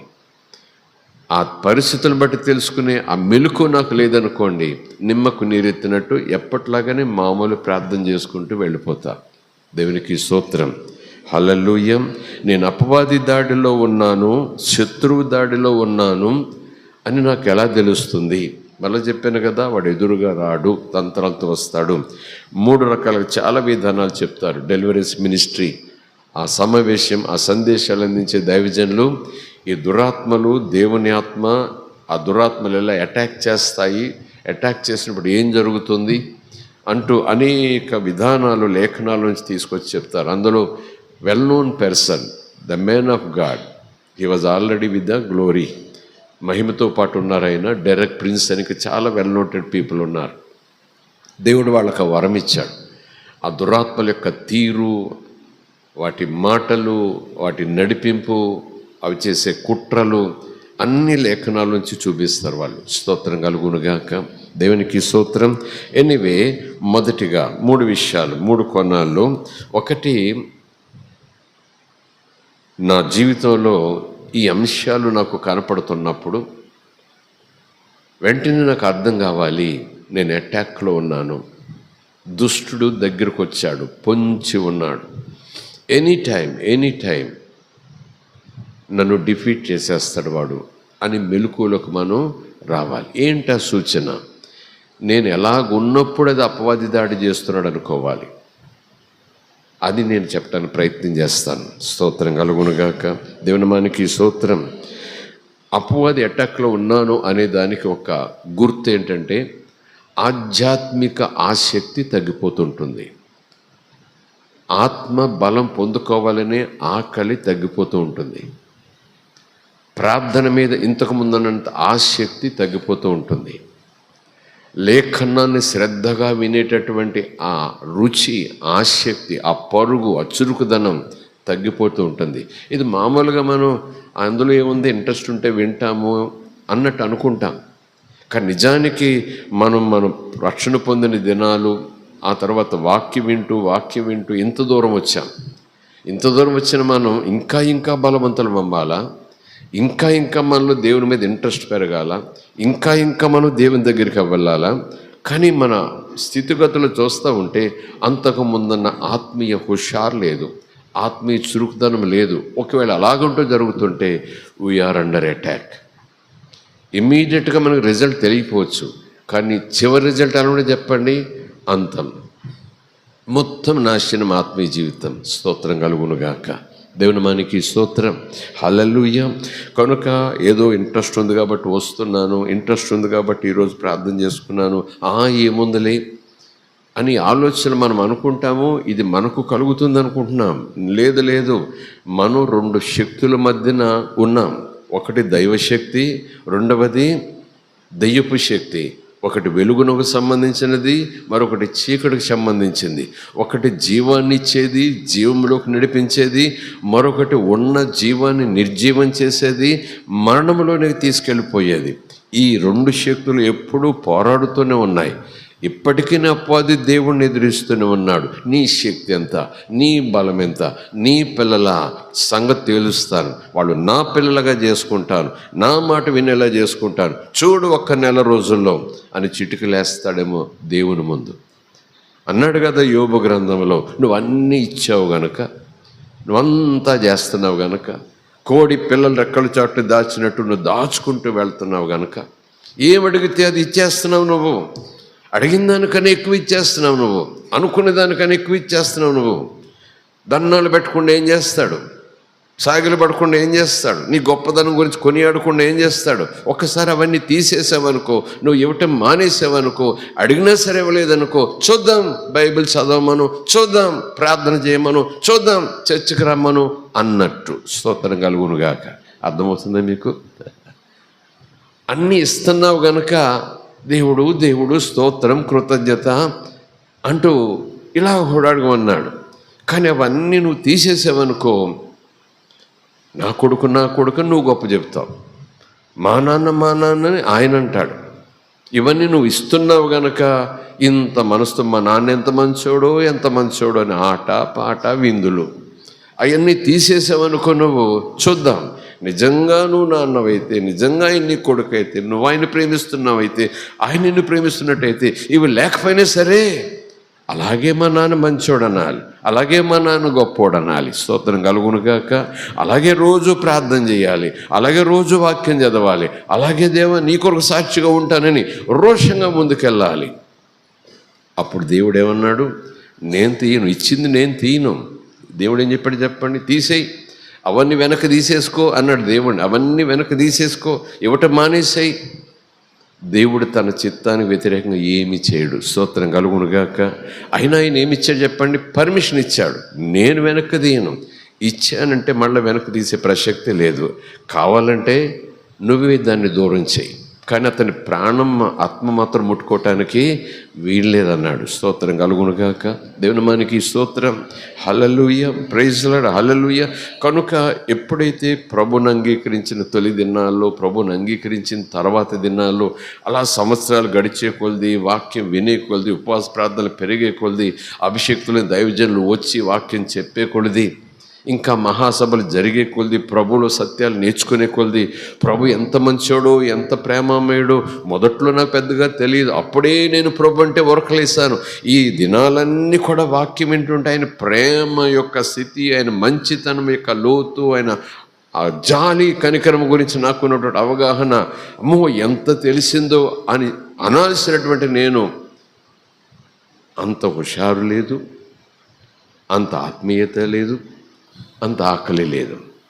దైవజనులు చెప్పిన మాట, నేను కూడా గుర్తించిన మాట, సంథింగ్ ఈజ్ రాంగ్. స్తోత్రం కలుగునుగాక. నాకు ఇంట్రెస్ట్ లేదని అలా సరిపెట్టుకోవద్దు. No no no no you are under attack.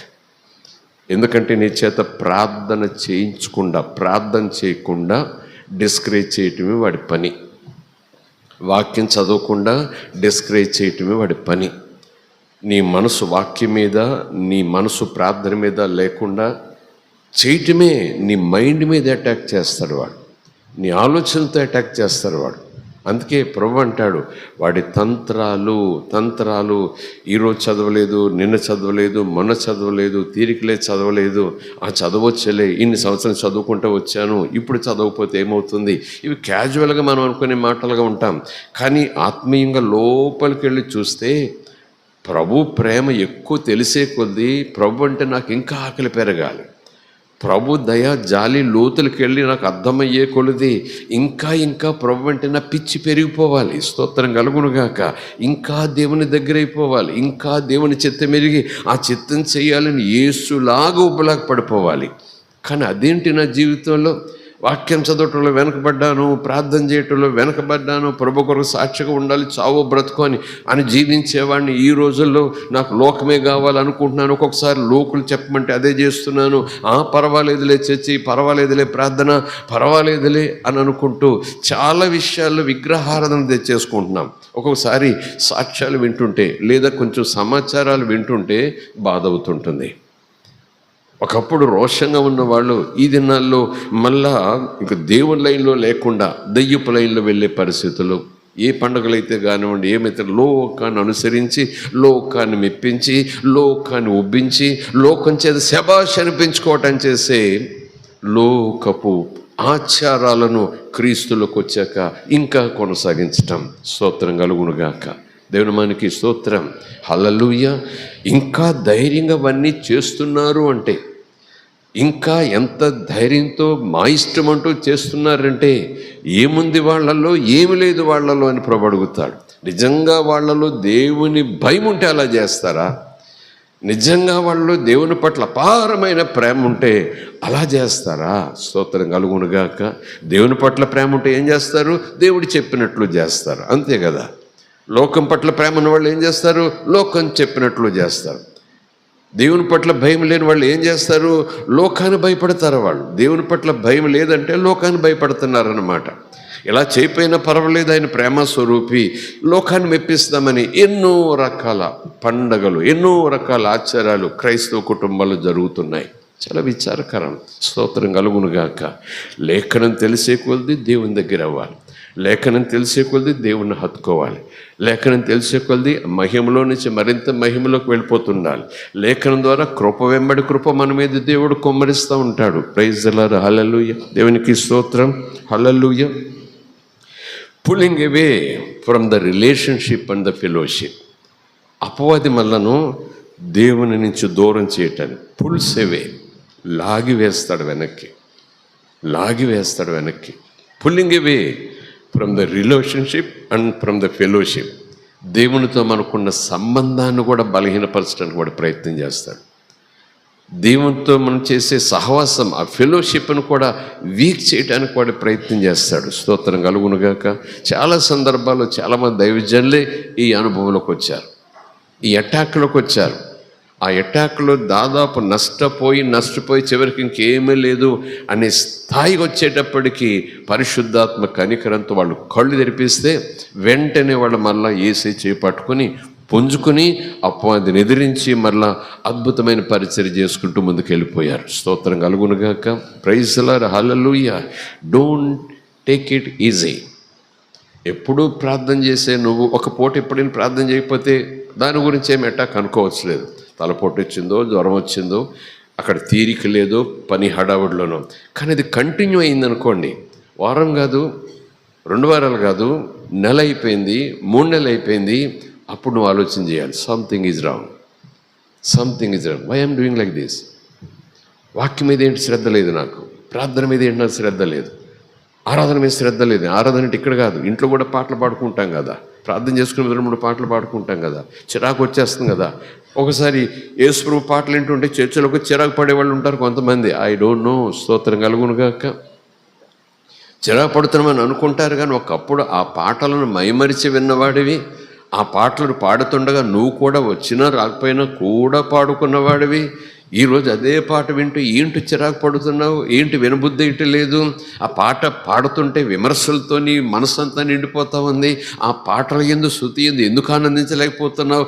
నేను అనుకుంటాను మ్యూజిక్ బాగాలేదు, నేను అనుకుంటాను చప్పట్లు బాగోలేదు, నేను అనుకుంటాను ఆ పాడే వాళ్ళ ఆ సెటప్ బాగోలేదు, నేను అనుకుంటాను ఏదో ఎన్విరాన్మెంట్ బాగోలేదు, అందుకే నేను వ్యతిరేకిస్తున్నాను అనుకుంటాను. కానీ చెప్పనివ్వండి యేసు నామములో something is wrong. You are under attack.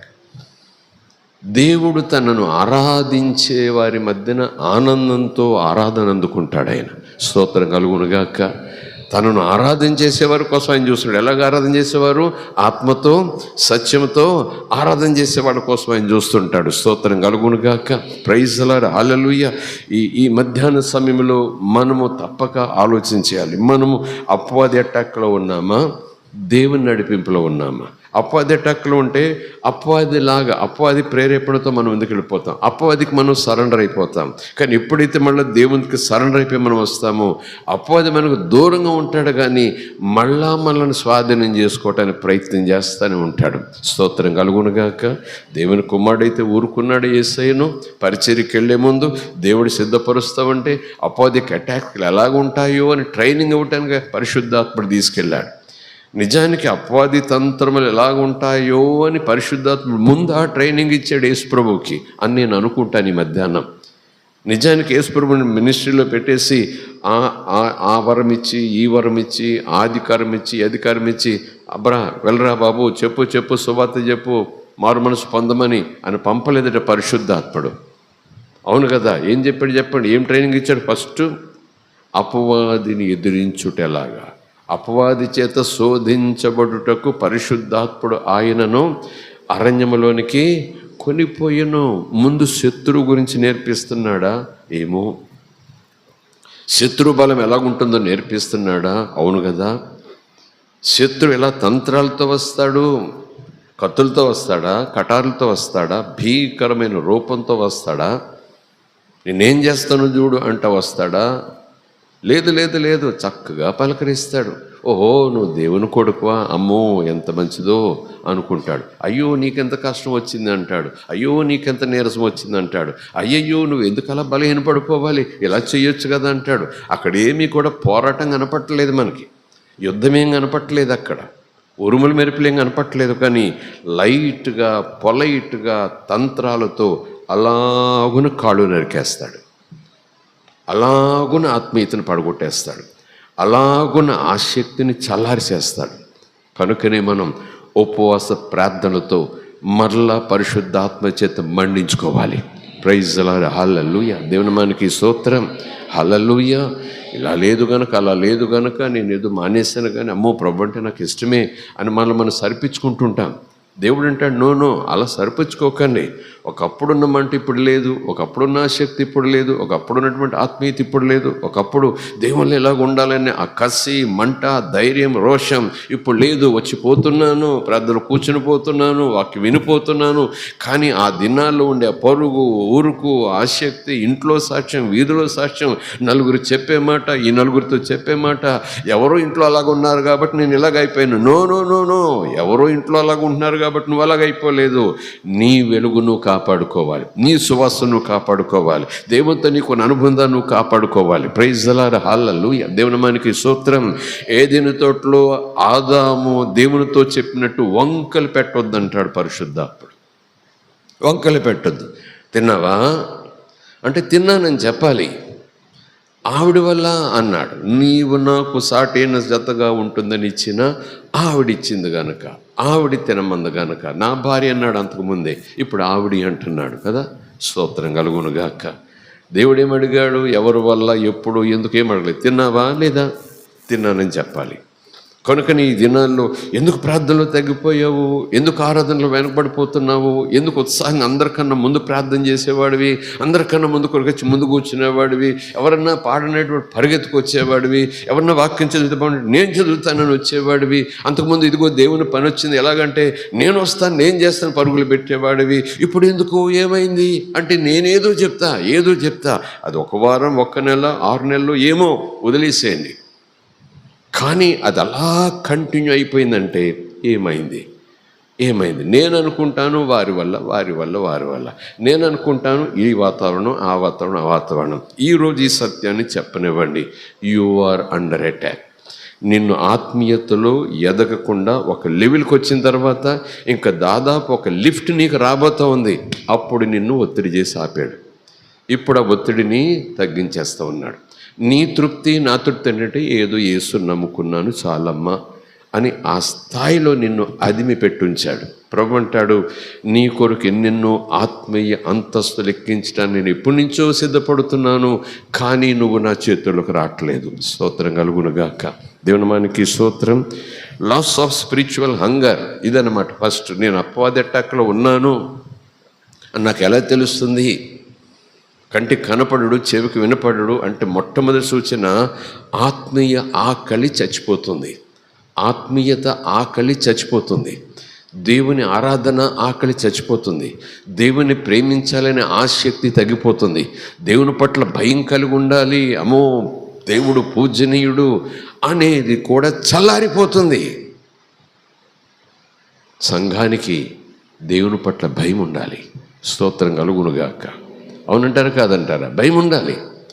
ఎందుకంటే ఇంట్లోనే మనం చూసుకుంటుంటాం, భయం లేని పిల్లోడు, అమ్మ నాన్నల పట్ల భయం లేనోడు ఎలాగుంటాడు, టీచర్ పట్ల భయభక్తి లేనోడు ఎలాగుంటాడు, యజమాని పట్ల భయం లేని పనుడు ఎలా పనిచేస్తాడు? ఆలోచన చేసుకోండి. నా మట్టుకు నేను దేవుని భయం లేని సేవకుడు సేవలాగా ఉంటుంది, దేవుని భయమున్న సేవకుని సేవలాగా ఉంటుంది. చేతులెత్తి స్తోత్రం చెబుదాం. యజమాని ఎదురుగా ఉన్నా లేకపోయినా యజమాని ఉన్నట్టుగా పనిచేసేవాడే నిజమైన పనివాడు. యజమాని అంత దూరంలో కనపడితే గబ పని చేయటం, యజమాని అలా వెళ్ళిపోగానే మళ్ళా కూర్చోవటం, అది యజమాని పట్ల గౌరవం కాదు, భయము కాదు. అలాగే అపొస్తలుడైన పౌలు అంటాడు ఫిలిప్పీ రాసిన పత్రికలో, నేను ఎదురుగా ఉన్నవాడు పెద్ద పాస్టర్ గారు కదా, ఎవరు? అపొస్తలుడైన పౌలు. ఆయన అలా సువార్తలు ప్రకటించి వస్తాడు సంఘానికి. అందుకే అపొస్తలుడైన పౌలు అంటాడు, నేను ఎదురుగా ఉన్నప్పుడు కాదు మీరు భయభక్తులు చూపించటం, నేను ఎదురుగా లేనప్పుడు కూడా మీరు అదే భయభక్తులతో ఉండాలి. స్తోత్రం కలుగునుగాక. ఆ మాట చూద్దాం, చూడండి. ఫిలిప్పీయులకు రాసిన పత్రిక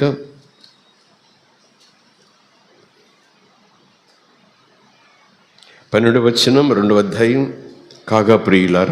కాగా నా ప్రియులారా, మీరెల్లప్పుడూ విధేయులై ఉన్న ప్రకారము నా ఎదుట ఉన్నప్పుడు మాత్రమే గాక మరి ఎక్కువగా నేను మీతో లేని ఈ కాలమందును, అంటే నేను ఎదురుగా ఉంటే కాదు భయము భక్తి, నేను ఎదురుగా ఉంటే కాదు యేసయ్య అంటే నాకు ఎంత ఇష్టమో అనేలాంటి హడావిడి, నేను ఎదురుగా ఉంటే కాదు చూస్తున్నానని చెప్పేసి పనులు చక్కపెట్టడం, నేను ఎదురుగా లేనప్పుడు కూడా స్తోత్రం కలుగునుగాక నేను మీతో లేని ఉత్తరం రాసేంత దూరంలో ఉన్న ఈ కాలమందు కూడా నేను ఉన్నప్పుడు నా ఎదురుగా ఎలాగైతే భయముతోనూ వణుకుతోనూ ఉండేవారో అలాగే లేనప్పుడు కూడా మీ సొంత రక్షణను కాపాడుకోండి. స్తోత్రం కలుగునుగాక.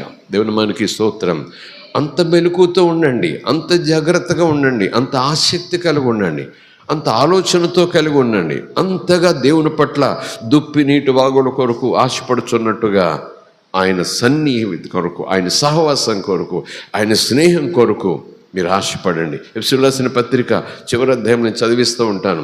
దేవునికి ఏది ప్రీతికరమైనదో మీరు గమనిస్తూ అలాగూ నడుచుకుంటూ మీ ఆధ్యాత్మిక జీవితాలను కట్టుకోండి అంటాడు. స్తోత్రం కలుగునుగాక. కాస్త వెనక్కి వద్దాము, 5వ అధ్యాయం చూద్దాము, 9, 10 వచనాలు చూద్దాము. వెనక ప్రక్క రండి. ఎఫెసీయులకు రాసిన పత్రిక 5వ అధ్యాయము.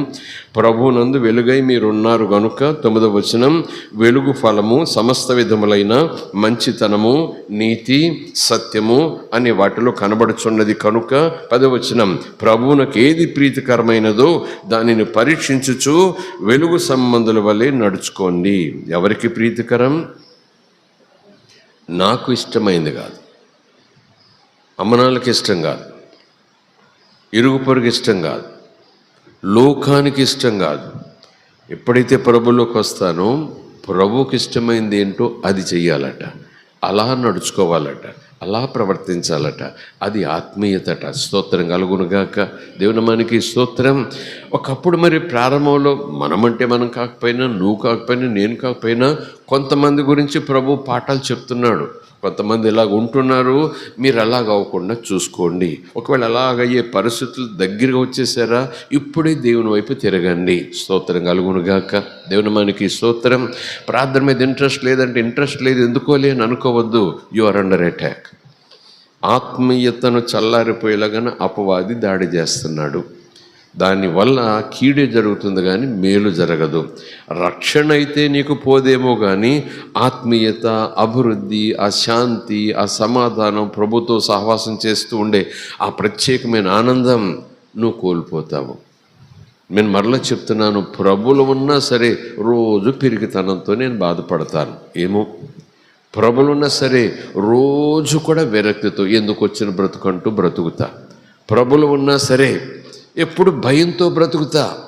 అది వ్యాధి గురించి భయమో, లేకపోతే శ్రమల గురించి భయమో, లేకపోతే నష్టం గురించి భయమో, ఏమో ప్రభులో ఉన్నానన్న మాటే కానీ లోకస్తులు ఎలా భయపడతారో అలాగే భయపడతా. ప్రభులో ఉన్న మాట కానీ లోకస్తులు ఎలా బెంగపడతారో అలాగే నేను బెంగపడ్డా. ఒకవేళ ప్రభులో ఉన్న మాటే కానీ లోకస్తులు ఎలాగైతే కృంగిపోతుంటారో నేను అలాగే కృంగిపోతూ ఉంటా. నిజానికి ప్రభులోకి వచ్చాక కూడా ఇంకా కృంగిపోతున్నానంటే సంథింగ్ ఈజ్ రాంగ్. దేవుల్లో ఉన్నానని నువ్వు అనుకుంటున్నావేమో, అంత మాట నేను అనను. దేవుల్లో ఉన్నావు కానీ దేవుల్లో నువ్వు లేవు. ఆ మాట అర్థం చేసుకుందాం. దేవుల్లో నువ్వు ఉన్నావు కానీ దేవుల్లో ఉండవలసిన రీతిలో నువ్వు లేవు. అదన్నమాట నేను చెప్పేది. దేవుల్లో ఉన్నావు కానీ నువ్వు దేవుల్లో లేవంటే మళ్ళీ అది పిచ్చి మాటలాగా ఉంటుంది. మీరే దేవుల్లో ఉన్నావంటారు, మళ్ళీ దేవుల్లో లేవంటారు. ఏంటండి ఆ మాట అంటే దేవుల్లో ఉన్నావు కానీ దేవునిలో ఉండవలసిన రీతిలో నువ్వు లేవు. దేవునికి స్తోత్రం. దేవుడు తనలో దాచుకున్నాడు కానీ ఆయనలో దాగిన తర్వాత ఆయనలో నువ్వు ఉండాల్సిన రీతిలో నువ్వు లేవు. అది నా పాయింట్. నువ్వు వెలుగులోకి వచ్చావు కానీ వెలుగు నిన్ను తనలోనికి స్వీకరించింది కానీ ఆ వెలుగులో నువ్వు వెలుగు కలిగి ఉండటం లేదు. కనుకనే మరొకసారి నువ్వు దేవుని చేత వెలిగించబడాలి, దేవుని చేత బలపరచబడాలి, మరలా దేవుని ఆత్మీయతలకు నువ్వు రావాలి. దాని కొరకు ఉపవాస కూటం. స్తోత్రం కలుగునుగాక. ప్రైజ్ అలారా, హల్లెలూయా. లేఖనం లేదా కొంతమంది దేవునిని ఎరుగుదామని చెప్పుకుంటూ దేవునిని ఎరుగుని వారిగా వాళ్ళు జీవిస్తున్నారు. What does this mean? దాని అర్థం ఏంటి? వెలుగుతో మాకు సంబంధం ఉంది, వెలుగు మేము కలిసిపోయాము, వెలుగుతో మాకు అన్యోన్య సంబంధం ఉంది అని చెప్పుకుంటూ కొంతమంది చీకట్లో నడుస్తున్నారు. What does it mean? లేఖనాలు యాకోబు రాసిన పత్రికలో చూస్తాము, మొదటి యోహాను పత్రికలో చూస్తాం. అవే సందర్భాలు. వెలుగుతో సంబంధం కలిగిన వాడు ఎలాగ ఉండాలి, వెలుగుతో సంబంధం కలిగిన వాడు ఎలా మాట్లాడాలి, వెలుగుతో సంబంధం కలిగిన వాడు ఎలా ప్రవర్తిస్తాడు, వెలుగుతో సంబంధం కలిగిన వాడు ఎంత బుద్ధిగా ఉంటాడు, ఎంత జ్ఞానంతో ఉంటాడు, ఎంత జాగ్రత్తగా ఉంటాడు, ఎంత మెలకుగా ఉంటాడు. వెలుగంటేనే జ్ఞానం, వెలుగంటేనే పరిశుద్ధత, వెలుగంటేనే బుద్ధి, వెలుగంటేనే చక్కటి ఆలోచన. స్తోత్రం కలుగునుగాక. హల్లెలూయా. లేదా వాక్యం ఒకసారి చూద్దాం, చూడండి. మొదటి యోహాను పత్రిక. అలా లేని పరిస్థితుల్లో నేను చూసి చూడనట్టుగా ఇది మామూలేలే, ఏమి పెద్ద ఇందులో ఇబ్బంది లేదులే అని కొంతమంది విశ్వాసులు సరిపెట్టుకుని వెళ్ళిపోతుంటారు. ఇలాంటి సన్నివేశాలు, సందర్భాలు దేవుడు మెలకువలు చెప్తాడు. ఆ స్థితిలో ఉన్నావంటే అలా ఉండిపోవద్దు. నువ్వు అపవాది దాడి, తంత్రములతో కూడిన దాడి కింద నువ్వు ఉన్నావు. స్తోత్రం కలుగునుగాక. 3వ వచనం, 4వ వచనం, 2వ అధ్యాయం. మరియు మనం ఆయన ఆజ్ఞలను గైకొనిన ఎడల దీని వలననే ఆయనను ఎరిగి ఉన్నామని తెలుసుకుందాము. ఎంతమంది దేవుని తెలుసుకున్నారు అని ఎవరినైనా అడిగామనుకోండి, చాలామంది చేతులు ఎత్తుతారు. ఎప్పుడు దేవుని తెలుసుకున్నారు అంటే చాలామంది తేదీలు కూడా చెప్తారు. ఎంతకాలం అయిందంటే సంవత్సరాలు కూడా చెప్తారు. కానీ ఇక్కడ వచనం చూస్తే ఒకసారి ఆ చేతులు ఎత్తిన నాకు చురుక్కుమంటుంది. ఎందుకంటే నేను దేవుని ఎరిగి ఉన్నానని చెప్పుకుంటున్నాను కానీ ఆయన ఆజ్ఞలలో దేనిని పాటించటం లేదు, దేనిని లెక్క చేయటం లేదు. ఆయన కూర్చోమంటే నుంచుంటాను, నుంచోమంటే కూర్చుంటాను. ఉదాహరణకు ఒక మాట అంటున్నాను అంతే. ఆయన అవునంటే నేను కాదంటాను, ఆయన కాదన్న దానికి నేను అవునంటాను. ఉదాహరణకు ఒక మాట చెప్తున్నాను. నువ్వు దేవుని ఎరిగిన వాడివైతే అలాగెందుకుంటావు? దేవుడు అవునన్న దానికి నువ్వు అవునని అభ్యాసం చేస్తావు. దేవుడు కాదన్న దానికి నువ్వు కూడా అవునన్నట్టుగా నీ మనసులో ఉన్నా కాదంటావు నువ్వు. ఎందుకంటే దేవుడు కాదంటే నేను కాదనాలి, దేవుడు అవునంటే నేను అవునాలి, ఎందుకంటే నేను దేవుని బిడ్డను కనుక. స్తోత్రం కలుగునుగాక. హల్లెలూయా. ఈ తాత్పర్యం విశ్వాసం లేకపోతే అదేం విశ్వాసం, అదేం దేవుల్లో ఉండటం, అదేంటి దేవునితో సంబంధం? నేను చెప్పుకుంటున్నానైతే దేవుళ్ళు ఉన్నాను. మళ్ళీ చెప్తున్నాను, ఆత్మ యేసు ప్రభువులో ఉన్నారు, నో ప్రాబ్లం. నీ ఆత్మ నా చేతుల్లో ఉన్నారు, తండ్రి అయిన దేవుడు నాకు ఇచ్చారు, నీ ఆత్మ నాలోకి ఇచ్చారు. కానీ నీ శరీరం, నీ మనసు ఇంకా నా చేతుల్లోకి రావట్లేదు. వచ్చి తీరాలి, వచ్చి ఉండాలి. కానీ ఆత్మ అయితే నా చేతుల్లో పెట్టావు, కానీ శరీరము మనసు అంతా కూడా నీ ఇష్టమే. ఆత్మ దేవుని వశం చేశాం కానీ హృదయాన్ని, శరీరాన్ని దేవుని వశము చేయలేకపోతున్నాం. ఉపవాస ప్రార్థనలు పౌలు మాదిరిగా అయ్యో దేవుని నమ్ముకున్నానని చెప్తూ ఇదేంటి నాకు ఈ దౌర్భాగ్యం, దేవుని నమ్ముకున్నానని చెప్తూ ఇదేంటి నా మాటలు తీరు, దేవుని నమ్ముకున్నానని చెప్తూ ఇదేంటి నా పోట్లాట, దేవుని నమ్ముకున్నానని చెప్తూ ఇవేంటి నా చూపులు, ఇవేంటి నా అలవాట్లు అని అనుకుంటూ దేవుని దగ్గర పరిగెత్తుకు రావాలి కదా. పరిగెత్తుకు రావటానికి ఉపవాస కూటాలు, పరిగెత్తుకు రాకుండా అపవాది ఏమైనా కట్లు కట్టేసి ఉంచితే ఈ ఉపవాస ప్రార్థన ద్వారా పరిశుద్ధాత్మ అగ్ని ఆ కట్లు కాల్చేస్తే మరలా యేసయ్య ఒడిలోని పరిగెత్తుకెళ్ళిపోతాను. స్తోత్రం కలుగునుగాక. దేవుని మనకి స్తోత్రం. హల్లెలూయా, ప్రైజ్ ది లార్డ్, హల్లెలూయా. యేసుకు దగ్గరగా ఉన్నాను ఏం కాదులంటే పేతురుని కూడా అపవాది స్వాధీనం చేసుకున్నాడు సమయంలో. యేసు ప్రభు అన్నాడు, సాతానా పో వెనక్కి అన్నాడు. పేతురుని చూసాడు అంటే పేతురుని ఆల్మోస్ట్ అటాక్ చేశాడు. పేతురు ద్వారా యేసు ప్రభుని కొంచెం డిస్కరేజ్ చేయడానికి, దేవుని చిత్తానికి అడ్డు రావడానికి ఏదో పేతురు ద్వారా పేతురుని మాట్లాడించాడు. అపవాది మాట్లాడతాడా? అపవాదికి పెదాలు లేవు కదా, ఏదో ఒక శరీరాన్ని ఆస్పదం చేసుకోవాలి. వాడు అటాక్ చేయాలన్నా మాట్లాడాలన్నా. చాలా సందర్భాల్లో ప్రవచనాలు అంటాం కదండి మనం. దేవుడు మన శరీరాన్ని ఆధారం చేసుకుని, మన నాలుకను ఆధారం చేసుకుని, మన స్వరపేటికను ఆధారం చేసుకుని, మన పెదాలను తను స్వాధీనం చేసుకుని ఈ పెదాలతో ఆయన మాట్లాడతాడు. స్తోత్రం కలుగునుగాక. నిజానికి ఉరుముల్లోంచి మాట్లాడతాడు, ఆయన మెరుపులోంచి మాట్లాడతాడు. ఆయా సందర్భాల్లో స్తోత్రం కలుగునుగాక. ఆత్మకు ఒక శరీరం కావాలి, దేవుని ఆత్మ కూడా ఒక శరీరం కావాలి, ఒక యంత్రం లేకపోతే ఒక సాధనం, ఒక పాత్ర కావాలి. కనుకనే దేవుడు మాట్లాడుతున్నాడంటే నా పెదముల ద్వారా అన్నట్టు. అలాగే దురాత్మ కూడా మాట్లాడిస్తాడు మన పెదాలను స్వాధీనం చేసుకుని, దురాత్మ కూడా మాట్లాడిస్తాడు మన నాలుకను స్వాధీనం చేసుకుని. అందుకే దేవుడు అంటాడు, మీ శరీర ప్రాణములను దేవునికి అర్పించండి. ప్రైజ్ ది లార్డ్, హల్లెలూయా. అపవాది చేతుల్లో పెట్టకండి, పాపం చేతుల్లో పెట్టకండి, చీకటి చేతుల్లో పెట్టకండి. ఇప్పుడు మీరు దేవుని పిల్లలై ఉన్నారు. స్తోత్రం కలుగునుగా. దేవుని మనకి స్తోత్రం. చూడండి అక్కడ, మరియు మనం ఆయన ఆజ్ఞలు గైకొనియాడు, దీనివల్ల ఆయన ఎరిగి ఉన్నామని తెలుసుకుందాము. ఆయన ఎరిగి ఉన్నామని చెప్పుకొనుచు ఆయన ఆజ్ఞలను గైకొనకపోతే ఏమవుతుంది? ఆయనలో ఉన్నానని చెప్పుకుంటూ ఆయనలో ఉండాల్సిన రీతిలో ఉండకపోతే ఏమనుకోవాలి? స్తోత్రం, స్తోత్రం, స్తోత్రం. ఆయనను ఎరుగి ఉన్నానని చెప్పుకొనొచ్చు ఆయన ఆజ్ఞలను, ఆదేశాలను, ఆయన మాటలను, ఆయన ఇష్టాన్ని స్వీకరించిన వాడు, గైకొనిన వాడు అబద్ధికుడు. వాడు అబద్ధం చెప్తున్నాడు, దేవుళ్ళు ఉన్నాను అంటున్నాడు కానీ అబద్ధికుడు. అబద్ధికుడు అంటే ఇంకొకరికి పేరు. ఎవరికి చెప్పండి? నేనే సత్యం అన్నవారు ఒక ఆయన. నేను సత్యం అంటూ వాడు షోక్గా వస్తాడు, కానీ లోపలంతా ముసుగని చెప్పండి. సత్యం ముసుగంతే, లోపలంతా అబద్ధం, అపవాది. నిజానికి దేవుడు కాదు, దయ్యం వాడు. వాడికి శక్తులు ఉన్నాయి, తుఫాన్లు రప్పించగలడు. వాడికి శక్తులు ఉన్నాయి, భూకంపాలు కూడా రప్పించే శక్తి ఉందేమో. అందుకే దేవునితో పోటీ పడ్డాడు. ప్రకృతిని కూడా తన స్వాధీనంలో చేసుకుంటాడేమో చాలా విషయాల్లో. దేవుడు బ్రతికిస్తాడు, వాడు చంపుతాడు. స్తోత్రం కలుగునుగాక. దేవునామానికి స్తోత్రం. ప్రకృతి పరంగా వచ్చిందా తుఫాను, లేదా ఈ సాతానుడు తుఫాను సృష్టించాడా యేసయ్యన శిష్యులు కూడా ముంచేసేయటానికి? ఒక దైవజనుడు చెప్తాడు, యేసయ్య శిష్యులు ఆ పడవలో పడుకున్నారు, చిన్న పడవలో ఉన్నారు, శిష్యులు పడవ నడిపిస్తున్నారు. అకస్మాత్తుగా పరిస్థితి మారిపోయింది. అలల చేత పడవ కొట్టబడుతూ ఉంది, నీళ్ల చేత పడవ నిండిపోయింది. స్తోత్రం కలుగునుగాక. ఇంకా పడవ నడిపించడం సాధ్యం కాలేదు. భయంకరంగా గాలి, తుఫాను. వెంటనే శిష్యులు యేసు దగ్గరికి వచ్చి పడవ అమరము మీద తలవాల్చుకుని ఉన్న యేసును తట్టి లేపారు. మేము నశించిపోతుంటే నీకు చింత. అంటే ఏ స్థితికి వచ్చేసిందో పడవ, ఏ స్థాయికి వచ్చేసిందో తుఫాను. ముంచేసే తుఫాను కాకపోతే ఎందుకు భయపడతారు వాళ్ళు? మునిగిపోతున్నాము, నాశనం అయిపోతున్నాము, నీకు చింత లేదా అంటూ యేసును లేపారు. స్తోత్రం కలుగునుగాక. హల్లెలూయా. అది దేవుడు పంపించింది అయితే, అది దేవుని అనుమతితో వచ్చిందైతే, అది నిజంగా శిష్యులకు ఆశీర్వాదకరంగా వచ్చినది అయితే, యేసు ప్రభు ఏం పర్లేదు పడుకోండి, ఏం భయపడలేదు పడుకోండి, కూర్చోండి అలాగా అంటాడు. యేసు ముందుకెళ్ళి ఏం చేశాడు? తుఫానుని ఏం చేశాడు? గద్దించాడు. అంటే మనలో మనమాట ఒక చిన్న ఆలోచన. దేవుడు పంపిన దానిని దేవుని కుమారుడు గద్దించాడు. అవును కదా చెప్పండి. ప్రకృతి మీద దేవునికి అధికారం ఉన్నా, ఒకవేళ దేవుడు అనుమతించాడు, దేవుడి స్వాధీనంలో అప్పుడప్పుడు ఇలా తుఫాన్లు వస్తుంటాయి, నోర్మసి కూర్చోండి అనలేదు. గబ్బ గబ్బ గబ్బ గబ్బ ముందుకెళ్ళాడు. అలా తుఫాను వైపు చూశాడు. అగా అన్నాడంతే. స్తోత్రం.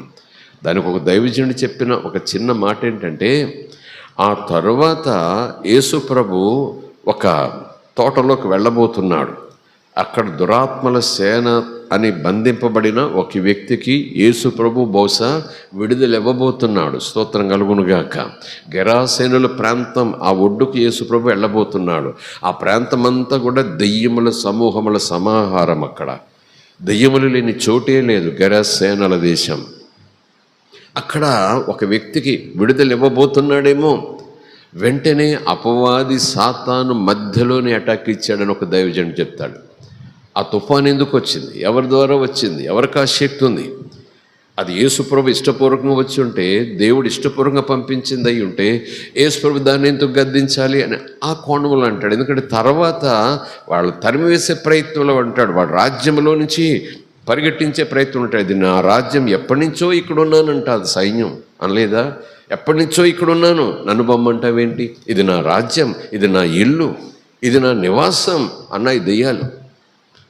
అందులోంచి వెళ్ళగొట్టేస్తాడు. ఆ రాజ్యపు అధికారం నుంచి కొట్టేస్తాడు. కనుక ముందుగానే అటాక్ అన్నట్టు ఒక దైవజనం చెప్తే నేను ఆలోచన చేయటం ప్రారంభించాను. స్తోత్రం కలుగునుగాక. అన్ని రకాలుగా అది ఎప్పుడు రెడీగా ఉంటాడు. భయపడాల్సిన పని లేదు. అట్ ద సేమ్ టైం మనం ప్రభులో ఉన్నాము అంటే ప్రభులో ఉన్నట్టుగా ఉండాలి. స్తోత్రం కలుగునుగాక. యేసుప్రభు అప్పుడే శిష్యుల దగ్గరకు వచ్చేసాడు. శిష్యులు నా వెనకాల రండి అన్నాడు. అప్పటికే యేసుప్రభు బాప్తిసం తీసుకున్నాడు. శిష్యులు కూడా బాప్తిసం తీసుకున్నారు. అప్పటికే శిష్యుల ద్వారా యేసుప్రభు అద్భుతాలు చేయించుకుంటూ వస్తున్నాడు. 15వ అధ్యాయంలో ఈ ఉపదేశం చేస్తాడు. ఏమని? ఇప్పుడు నేను మీకు స్నేహితుడినై ఉన్నాను. ఇంకా ఈ ఉపదేశం చేస్తాడు. నేను ద్రాక్షవల్లిని. ఇంకా ముందుకెళ్ళి చెప్తాడు, నా తండ్రి మంచి వ్యవసాయకుడు, మీరేమై ఉన్నారు? ద్రాక్ష తీగలై ఉన్నారు. ఆ తర్వాత ఏమంటాడు? మీరు నాలో ఉన్నారు. ద్రాక్ష తీగలు ఎక్కడుంటాయి? ద్రాక్షవల్లిలో ఉంటాయి. నేను ద్రాక్షవల్లిని, మీరు తీగలు. వెలుపలేరు. మీరు ఇప్పుడు ఎక్కడున్నారు? ద్రాక్షవల్లిలో ఉన్నారు అంటూ అంటాడు. తర్వాత మీరు ద్రాక్షవల్లిలో ఉండాలి. That's it. Praise the Lord. Hallelujah. ద్రాక్షవల్లిలో ఎలా ఉండాలో అలా ఉండాలి. స్తోత్రం కలుగునుగాక. ద్రాక్షవల్లిలో అతుక్కపడ్డాను కాదు. నువ్వు ద్రాక్షవల్లి నేను, తీగలు మీరు. నాకు అంటు కట్టబడ్డారు మీరు. తండ్రి మిమ్మల్ని నాలో పెట్టాడు, నాతో పెట్టాడు, నాలో దాచాడు. మీకు నాకు అన్నదమ్ముల సంబంధం ఏర్పాటు చేశాడు. నా తండ్రి ఫలాల కోసం చూస్తుంటాడు. కనుక మీరు నాలో ఉండండి కాదు, నాలో నిలిచి ఉండండి అనే అర్థానికి ఏంటంటే, నాలో ఎలా ఉండాలో అలా ఉండండి. నాలో ఉన్నవారు ఎలా ఉండాలో అలా ఉండండి. స్తోత్రం కలుగునుగాక. నాలో ఉన్నవారు ఎలాగుంటారు? లేఖనాల్లో చెప్పాను, అలా ఉండాలి మీరు. స్తోత్రం కలుగునుగాక. దేవునికి స్తోత్రం. నాలో ఉంటూ నాలో లేనట్టుగా మీరు ఉన్నారనుకోండి, మీరు ఫలించరు అని చెప్పేశాడు. నాకు వేరుగా ఉండి మీరేమి చేయలేరు. లోకంలో ఉండం, మనం యేసులోనే ఉంటాం. కానీ ఉండమన్నట్టు ఉండాల్సిన రీతిలో లేవనుకోండి, ప్రభు అంటాడు నాలో ఉన్నట్టు ఉంటారు కానీ యూ కెనాట్ బి ఫ్రూట్ఫుల్. నా వాక్యానుసారంగా ఉండకపోతే యూ కెనాట్ బి ఫ్రూట్ఫుల్. నా వాక్యం మీలో పనిచేయకపోతే you cannot be fruitful. You cannot be healthy. You cannot be strengthen. You cannot attack the enemy. స్తోత్రం కలుగునుగాక. ఈ ఉపవాస ప్రార్థనలన్నీ కూడా ఎందుకు చెప్పండి? దేవుడు మనలను తనలో నాటుకోవటానికి మరింత దగ్గర తీసుకుంటున్నాడు. ఉండకూడని వాటిని మనం దేవుని సన్నిధిలో ఒప్పుకొని ఆయన దగ్గర దేవా నన్ను క్షమించని చెప్పగానే తండ్రి మనల్ని యేసుతో అంటుకట్టినప్పుడు ఎలాగైతే చురుకుగా ఆసక్తితో ఆకలితో ఉన్నామో అది ఆకలి, అదే చురుకు ఇప్పటికిప్పుడు యేసు మరలా పుట్టించగలడు, ఇవ్వగలడు. ఆయన స్తోత్రం కలుగునుగాక. పోయిన ప్రాణాన్ని తిరిగి ఎముకలకు తీసుకొచ్చిన యేసయ్య, నువ్వు కోల్పోయిన, నేను కోల్పోయిన ఆత్మీయ తీవ్రత, ఆత్మీయ ఆకలి దప్పికలు మరలా అగ్నిపర్వతంలాగా రగిలిస్తాడు మనలో. అందుకే పరిశుద్ధాత్మ సహాయం కోరుకోవాలి. మన్నించు ఆత్మ, యేసులో నన్ను స్థిరపరచు ఆత్మ, వాక్యములో నన్ను స్థిరపరచు ఆత్మ, సత్యములో నన్ను స్థిరపరచు ఆత్మ. ఉపవాస కూటాలు అలవాటు చెప్పనొద్దు, వార్షికంగా వద్దు. ఉపవాస కూటాలు వెళ్ళొచ్చాము ఆశీర్వాదాలంట, అక్కడితో ఆగిపోవద్దు. దేవుడు మీ కొరకు సిద్ధపరిచిన ఆశీర్వాదాల అంతస్తులు, 1వ అంతస్తు, 2వ అంతస్తు, 3వ అంతస్తు ఎక్కాలి మీరు. అంతస్తులో స్పెషల్ ఆశీర్వాదాలు ఉన్నాయి, ధన ఘనత భోగములు ఉన్నాయి. ప్రభుతో సహవాసం చేస్తూ ఉండే అద్భుతమైన అనుభవాలు, 1వ అంతస్తు, 2వ అంతస్తు, 3వ అంతస్తు. ఆయన అంతస్తులు ఎక్కించటానికే నిన్ను దగ్గరికి రమ్మంటున్నాడు. స్తోత్రం కలుగునుగాక. జారిపోకు, దిగజారిపోకు, సరిపెట్టుకోకు. ఒకప్పుడు నేను ఎలా ఉండేవాడిని, ఒకప్పుడు ఎలా ఉండేదాన్ని, ఇప్పుడు ఏమైంది నాకు ప్రార్థన, ఇప్పుడు ఏమైంది నాకు వాక్యం అంటే, ఇప్పుడు ఏమైంది నాకు పాటలు అంటే, ఇప్పుడు ఏమైంది సన్నిధి అంటే, ఇప్పుడు నాకేమైంది వాక్యం వింటుంటే. ఇంట్లోనూ వాక్యం చదవను, ఇక్కడ వాక్యం వినను, ఇంట్లోనూ ప్రార్థన చేయను, ఇక్కడ ప్రార్థనలు ఏకీవించను. Something is wrong. నేను ఎవరిని ప్రశ్నించుకోవాలి. Who am I? ఎక్కడున్నాను, ఎవరిలో ఉన్నాను, ఎవరి కోసం ఉన్నాను, ఎందుకోసం ఉన్నాను జ్ఞాపకం చేసుకోవటానికి ఉపవాస కూటాలు. స్తోత్రం కలుగునుగాక.